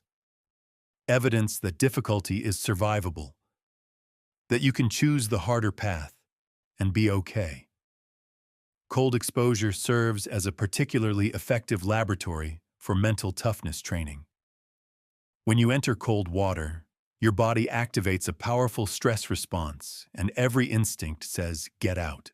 The training value is not the cold itself, but the practiced experience of overriding a powerful retreat signal through deliberate, conscious choice. Every time you choose to stay rather than flee, you train the part of your nervous system that makes that same choice available in professional, creative, and interpersonal challenges where the discomfort is less obvious, but the stakes are higher. Failure deserves honest address. The standard framing, "Failure is just feedback, part of the process," is true, but too neat to be useful. In the moment, failure hurts. It generates shame, self-doubt, and discouragement that makes continuing feel genuinely pointless. Mental toughness in the face of failure is not the absence of these feelings. It's the capacity to have them without being governed by them. To feel the sting and continue anyway. This capacity doesn't develop through not failing. It develops through failing and continuing, through accumulating experiences of having been knocked down and gotten back up, which gradually builds internal credibility that you can recover because you've recovered before. Finally, mental toughness without recovery isn't toughness. It's deterioration with good branding. The stress recovery cycle is fundamental to mental development as to physical. Stress creates the stimulus for adaptation. Recovery is where adaptation actually occurs. Rest is not the opposite of mental toughness. It's a component of it. The people who burn out are often not those who pushed too hard, but those who pushed hard without ever allowing genuine recovery. Push hard. Recover completely. Then push again. That rhythm, sustained over time, is what mental toughness actually looks like from the inside. Chapter 11. The Persistence Protocol. How to keep moving when everything in you wants to stop. There's a specific kind of exhaustion that has nothing to do with sleep. It's the fatigue of continuing to show up for something that isn't showing up for you in return. Not yet. Not in any visible way. 3 months into something you believed in, with nothing concrete to point to. Surrounded by people who have quietly stopped asking how it's going. This is where most people quit. Not at the beginning, when motivation is fresh. Not in a dramatic moment of conscious surrender. But here, in the long, quiet middle, where progress is invisible and continuing feels less like courage and more like stubbornness a reasonable person would have abandoned. The middle is where dreams actually die, not with a bang, with a gradual, reasonable-sounding withdrawal. The real reason people quit in the middle is almost never what it appears on the surface. People rarely quit because the goal became impossible. They quit because their model of how long change takes was wrong, and when reality failed to match the model, they interpreted the gap as evidence of failure rather than as normal. This is a calibration problem as much as a motivation problem, and calibration can be corrected. Meaningful change takes longer than you expect and produces results in a pattern that doesn't match the linear progress your intuition predicts. Progress in the early stages often occurs below the threshold of measurement. structural change happening invisibly while producing nothing noticeable at the output level. Then, seemingly suddenly, it becomes visible all at once. Not because change accelerated, but because it crossed the threshold of detectability. The writer who spent years producing work nobody read and then published something that reached thousands didn't suddenly become good. They became good gradually and invisibly, and then the goodness became visible. When you're in the invisible accumulation phase, the absence of visible results is not evidence that nothing is happening. It's evidence that you're in the phase before things become visible. Distinguishing between these two is strategically crucial because one calls for persistence and the other calls for reassessment. The distinction lies in leading versus lagging indicators. Lagging indicators are final outcomes. The published book, the profitable business, the physical transformation. Leading indicators are upstream signals, the quality of your daily practice, the consistency of effort, the gradual expansion of skill. Are you getting slightly better at the craft, even if the craft isn't yet producing results? If leading indicators are moving, you are not stuck. You are accumulating. Tend the inputs. The outputs will follow. If leading indicators are genuinely flat, if you're not getting better, not learning, finding no signal of progress anywhere, then persistence without change isn't virtue. It's refusal to update. This is where intelligent stubbornness requires the intelligence part. Remain committed to the destination while being completely willing to abandon the current route. The goal is worth preserving. The method is always up for revision. Minimum viable persistence is the practice of identifying the smallest possible daily action that keeps you genuinely moving forward and committing to it as your non-negotiable floor during difficult periods. 1 paragraph, 1 phone call, 10 minutes of genuine practice. These things feel inadequate in the face of ambitious goals. They are inadequate as permanent standards, but as a floor, the line below which you do not fall even on your worst days, they are worth more than they appear. What minimum viable persistence preserves isn't primarily the behavioral output. It's the identity, the self-concept of someone who doesn't quit. The social dimension of persistence matters more than most people account for. The people around you have enormous influence over what feels normal and possible in moments of difficulty. When you're in the hard middle, do the people you spend most time with understand that invisible accumulation isn't failure? Or do they offer comfort in the form of permission to stop? This isn't about judging the people in your life. It's about being honest about what their influence produces in your most difficult moments. You need models of persistence almost as much as you need the skill itself. Let me address something that most discussions of persistence get wrong. Self-criticism in the face of difficulty does not produce better performance. It produces shame. And shame produces withdrawal. People who respond to their own failures with harsh self-judgment are more likely to quit, not less.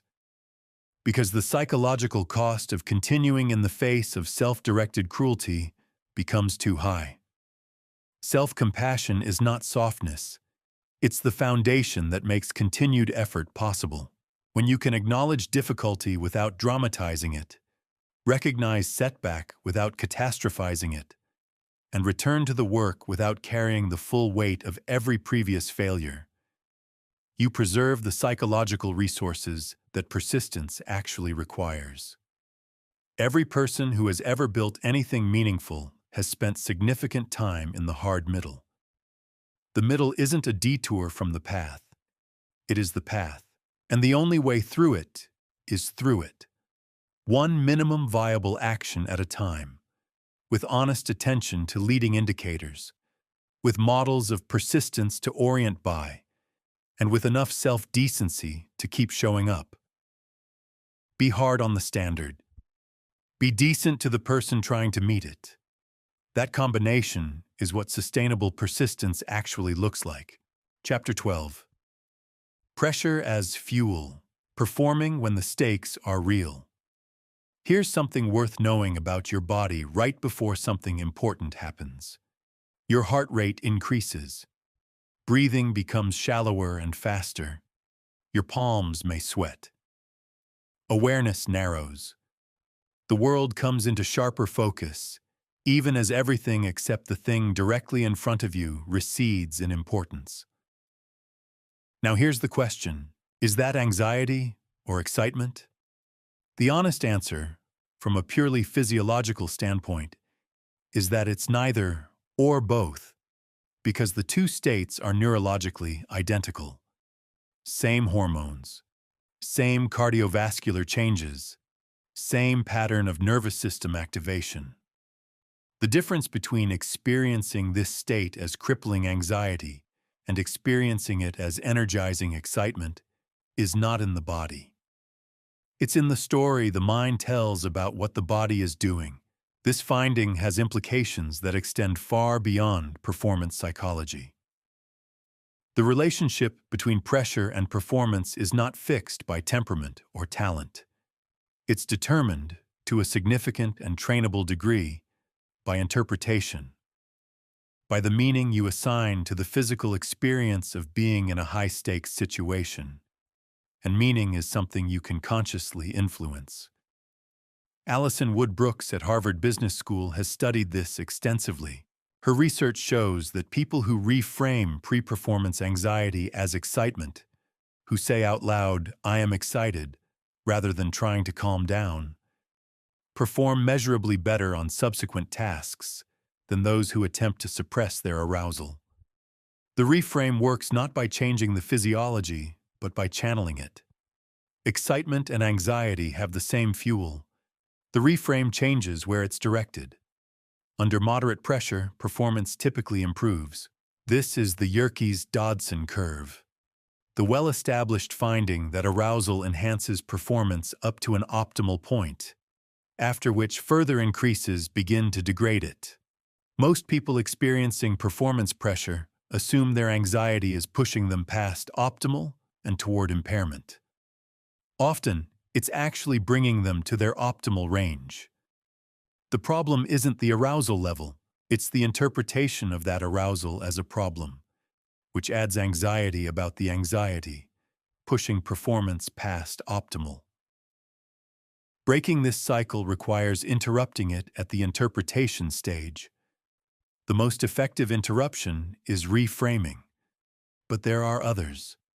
One of the most powerful is what sports psychologists call process focus, directing attention entirely toward the specific actions you need to execute, rather than toward the outcome you're hoping to achieve.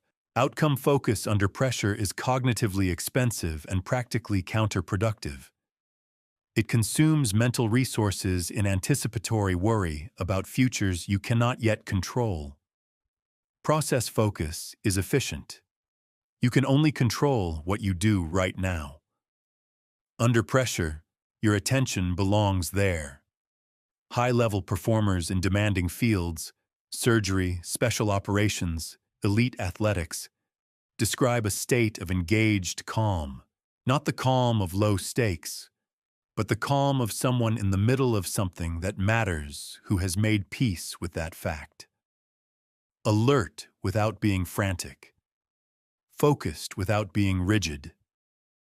This state corresponds neurologically to a specific balance of arousal and prefrontal control, activated enough to provide energy and focus, not so activated that it overwhelms rational processing. And it can be trained, not by avoiding high-stakes situations, but by systematically exposing yourself to them in progressively more demanding forms. This is stress inoculation. Military units use versions of it deliberately, exposing trainees to simulated high-stress scenarios to build physiological familiarity with operating under duress. When real pressure arrives, The nervous system recognizes the terrain. It doesn't spend resources orienting to the experience because it's been there before, repeatedly, and survived. You can apply this same principle in your own domain. Each real stakes experience trains your nervous system to recognize pressure as familiar territory rather than emergency territory. Thorough preparation changes your relationship with uncertainty, one of the primary drivers of performance anxiety. When you've prepared well, your brain has encoded responses for likely situations. This reduces cognitive load because you're retrieving practiced responses rather than generating novel ones under fire. But preparation has a limit. Over-preparation becomes anxiety management masquerading as diligence. At some point, you have to perform with what you have, in conditions that are never perfectly what you prepared for.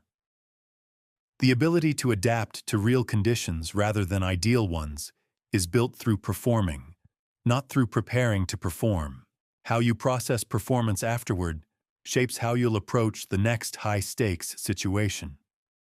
Most people either replay every imperfection in exhausting detail, generating shame that makes future performance harder, or they decompress briefly and move on without extracting the learning the experience contained. Neither serves you. Structured reflection works. Honest, specific, forward-looking assessment of what happened, what worked, what didn't, and what specifically would produce a better outcome next time. Then let it go. Carry the learning forward and release the emotional charge. Pressure is not the enemy of your best performance. Properly understood, properly trained for, properly interpreted, it's the condition that calls your best performance forward. Chapter 13. The subconscious architects, dismantling the beliefs running your life. Most of what governs your behavior is invisible to you, not hidden in a sinister sense, just operating below the threshold of conscious attention, the way your computer's operating system runs beneath the visible interface. You interact with the surface. You experience the outputs, but the underlying code generating those outputs runs without your awareness, in processes you didn't consciously design and may never have directly examined. Your belief system is that underlying code, and it is far more comprehensive, far more powerful, and far more resistant to surface-level modification than most people ever appreciate. Beneath identity beliefs sit more fundamental assumptions about how the world works, about what effort produces, about what you deserve, about what failure means, about what's safe. These assumptions were formed largely in childhood, in contexts where you had almost no capacity for critical evaluation. A parent's casual comment about money became a belief about scarcity. A teacher's assessment of your capability became a belief about your ceiling. An early experience of social rejection became a belief about belonging.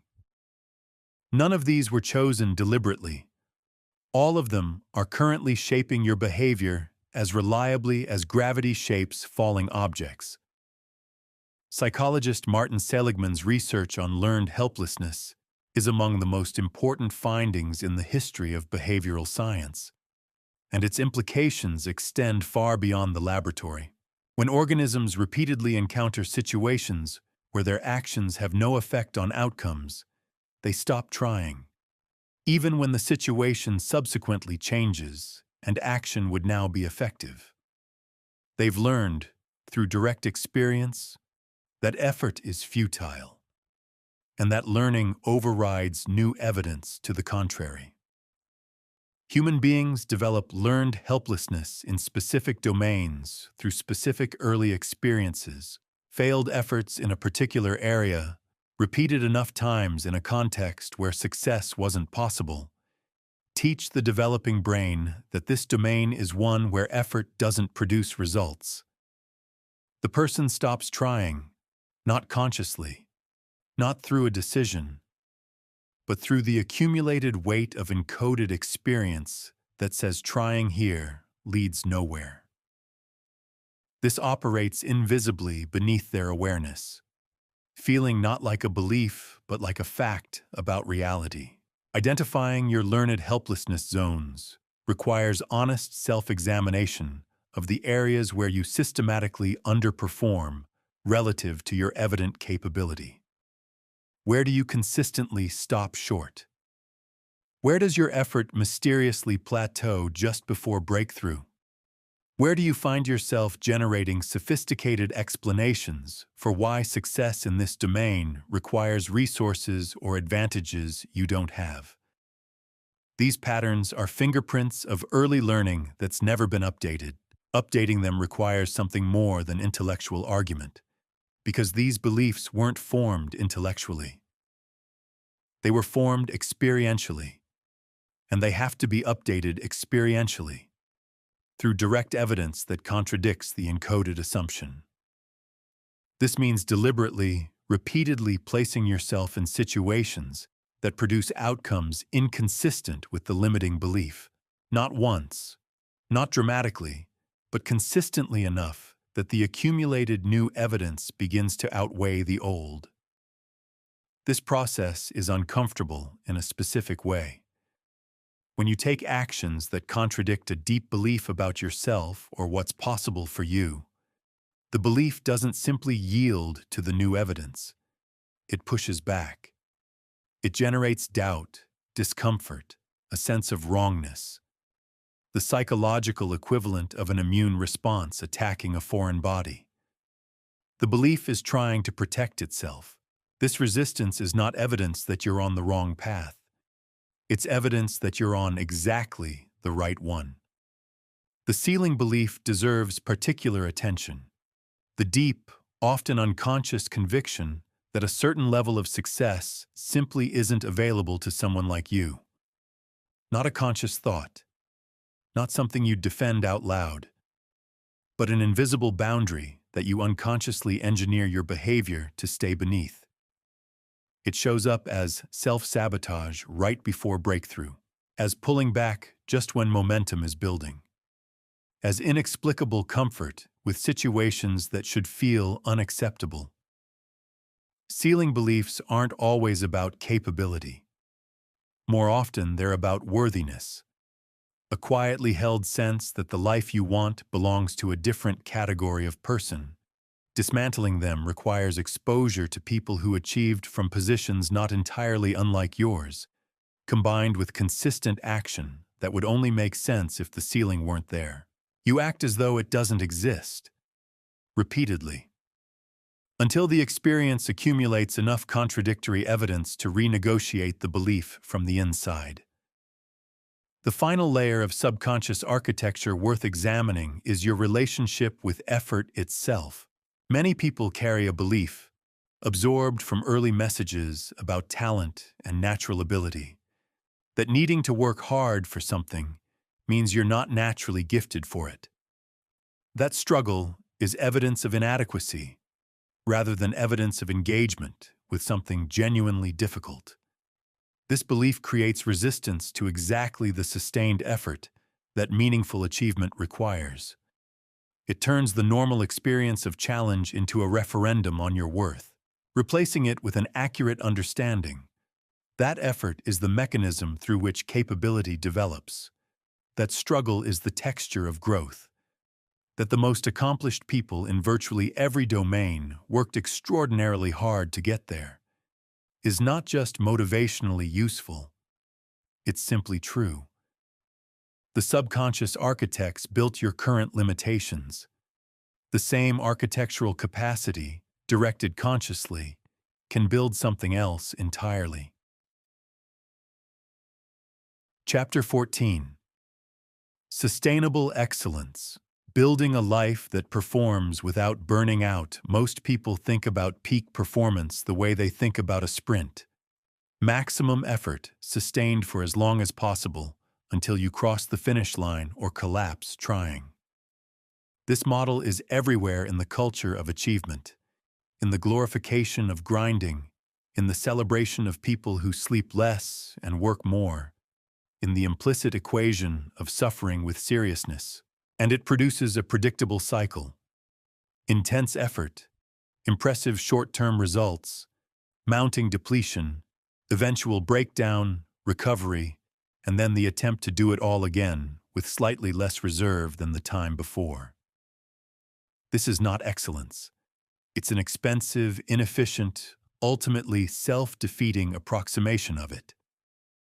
Real excellence, the kind that compounds over years into genuinely extraordinary capability, is not built through sprints. It's built through intelligent, sustainable periodization. The same principle that governs elite physical training: calibrated cycles of challenge and recovery, stress and adaptation, intensity and rest, designed not to maximize output in any single period, but to continuously elevate the baseline over time. The fundamental error in intensity-based performance is treating human beings as machines with a fixed output capacity that can be accessed on demand. Machines degrade through use and require maintenance. Human beings are different. They adapt upward through appropriate stress, developing greater capacity through the very challenges that temporarily deplete them. But this adaptation requires recovery. Without it, stress doesn't build capacity. It erodes it. This is the distinction between productive stress and degenerative stress, and learning to recognize the difference in your own experience is one of the most valuable skills a high performer can develop. Productive stress leaves you tired but satisfied. The particular quality of fatigue that comes from genuine engagement with something difficult. It's recoverable. A night of good sleep, a genuine break, some time in activities that restore rather than demand, and you return with capacity intact or slightly expanded. Degenerative stress accumulates. It leaves a residue that sleep alone doesn't clear. It narrows your emotional range, reduces your cognitive flexibility, and gradually erodes the qualities: curiosity, creativity, generosity, humor, that make you effective in your relationships and your work. Left unaddressed, it produces burnout. Not a dramatic collapse, but a slow dimming, a withdrawal of engagement, a going through the motions that can persist for months or years before it's recognized for what it is. The most insidious feature of degenerative stress is that it impairs your ability to accurately assess your own state. Chronically depleted people typically overestimate their performance quality and underestimate their depletion level. They feel busy and call it productive. They feel numb and call it focus. They've lost access to the internal calibration that would tell them they're running on empty, because that calibration itself requires cognitive resources they no longer have. Prevention is significantly more effective than recovery.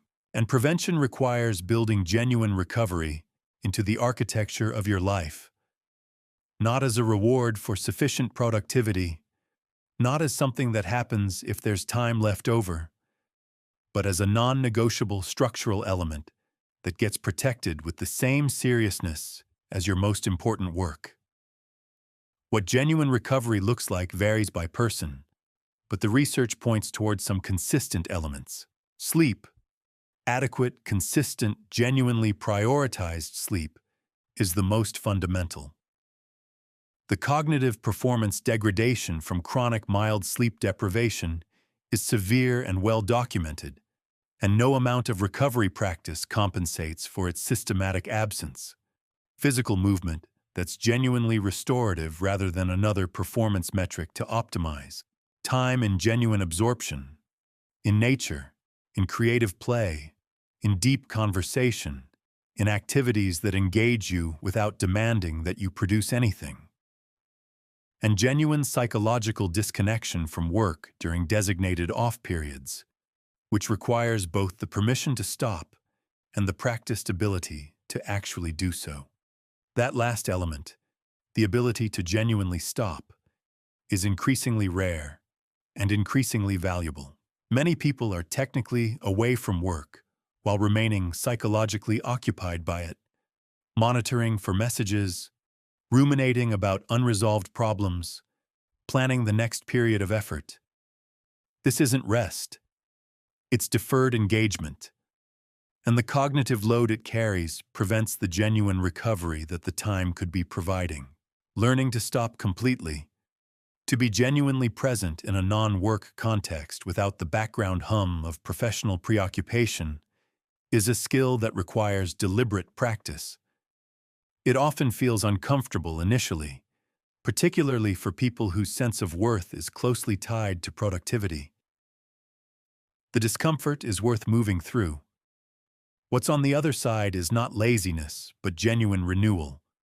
The experience of returning to work with resources that weren't available when you left. Sustainable excellence also requires what might be called adaptive ambition. The ability to continuously raise your standards and expand your goals as your capability develops, without creating a permanent gap between performance and expectation that generates chronic dissatisfaction. The goalpost needs to move because stagnant goals produce stagnant development, but the movement needs to be calibrated, ambitious enough to pull you forward, not so far ahead that you never experience genuine satisfaction in what you've already built. The people who sustain excellence over decades, who are still growing, still producing meaningful work, still genuinely engaged with their craft at 50, 60, 70, share a quality that's hard to name precisely, but easy to recognize. They derive genuine pleasure from the process itself, not just from the outcomes it produces. The work is intrinsically interesting to them. The challenge is genuinely engaging. The craft has inherent meaning beyond whatever rewards it generates. This intrinsic orientation is not a personality trait you either have or don't.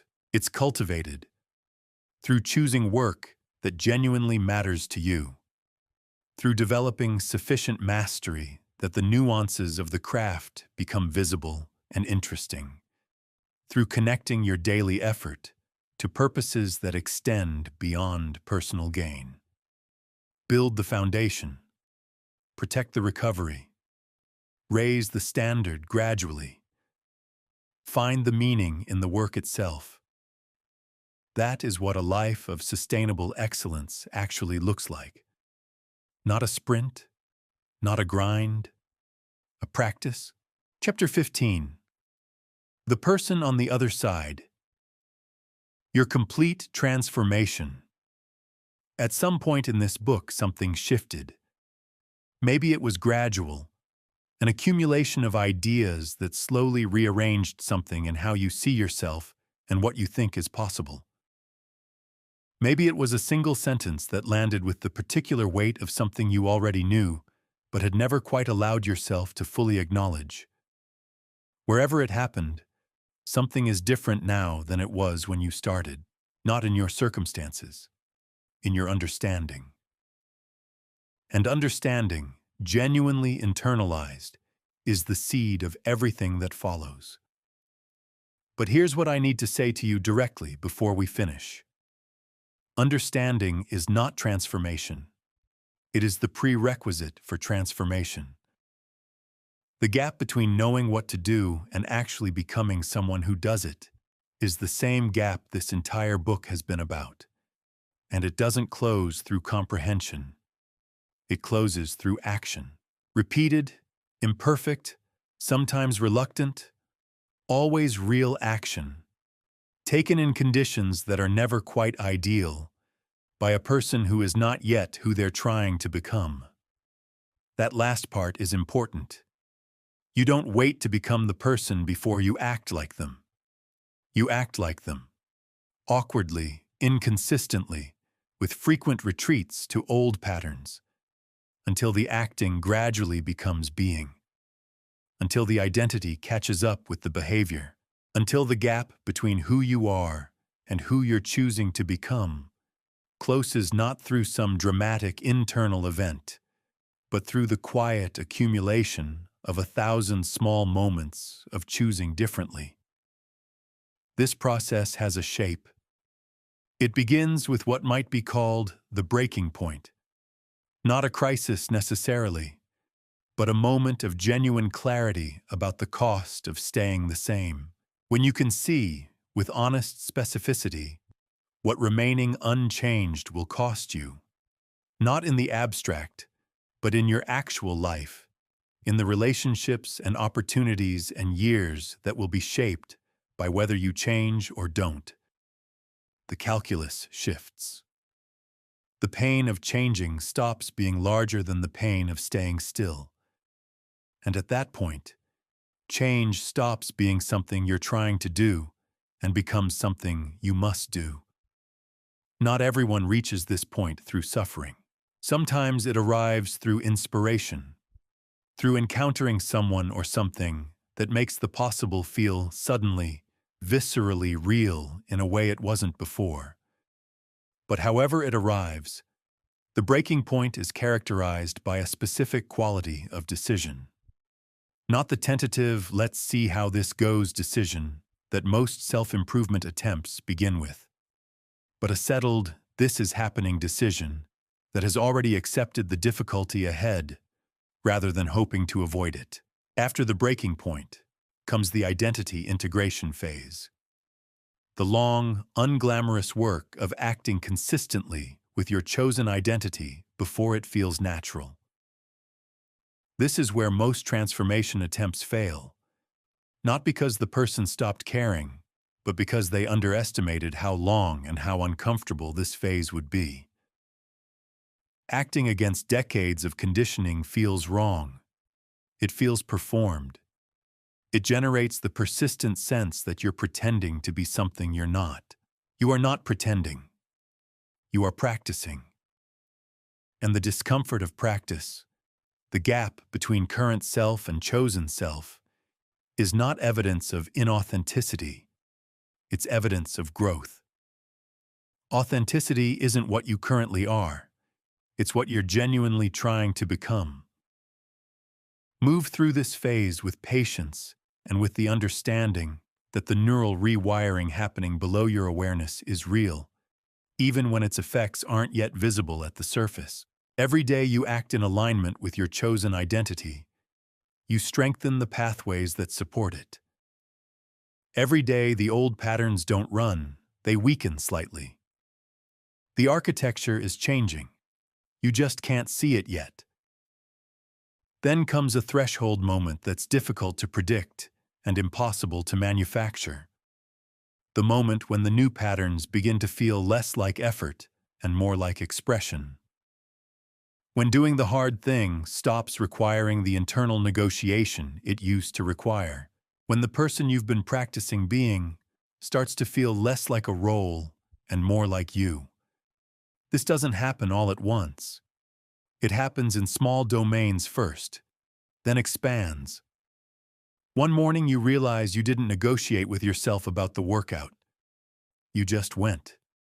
One afternoon you notice you handled a difficult situation with a steadiness that surprised you. One evening you look back at the day and recognize yourself in it, in a way that feels different from before. These moments are not the destination.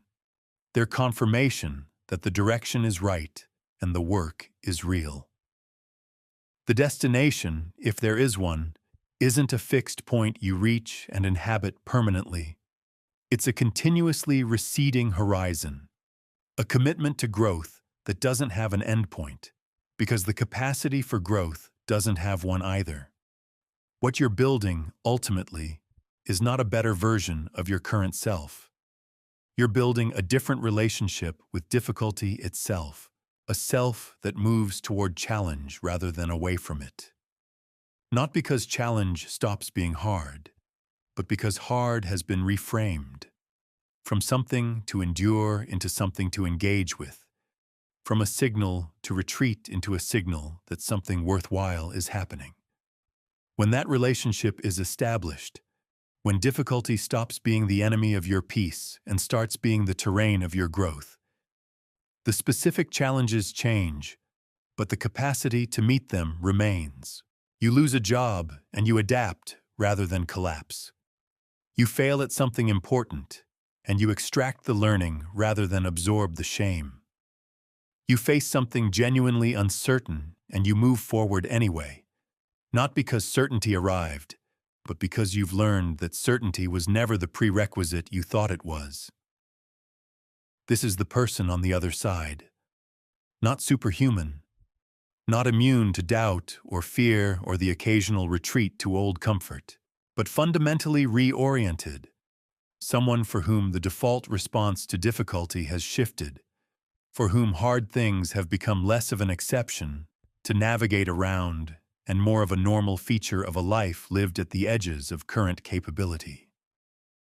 That person is available to you, not as a distant aspiration, as the natural result of applying consistently what you now understand.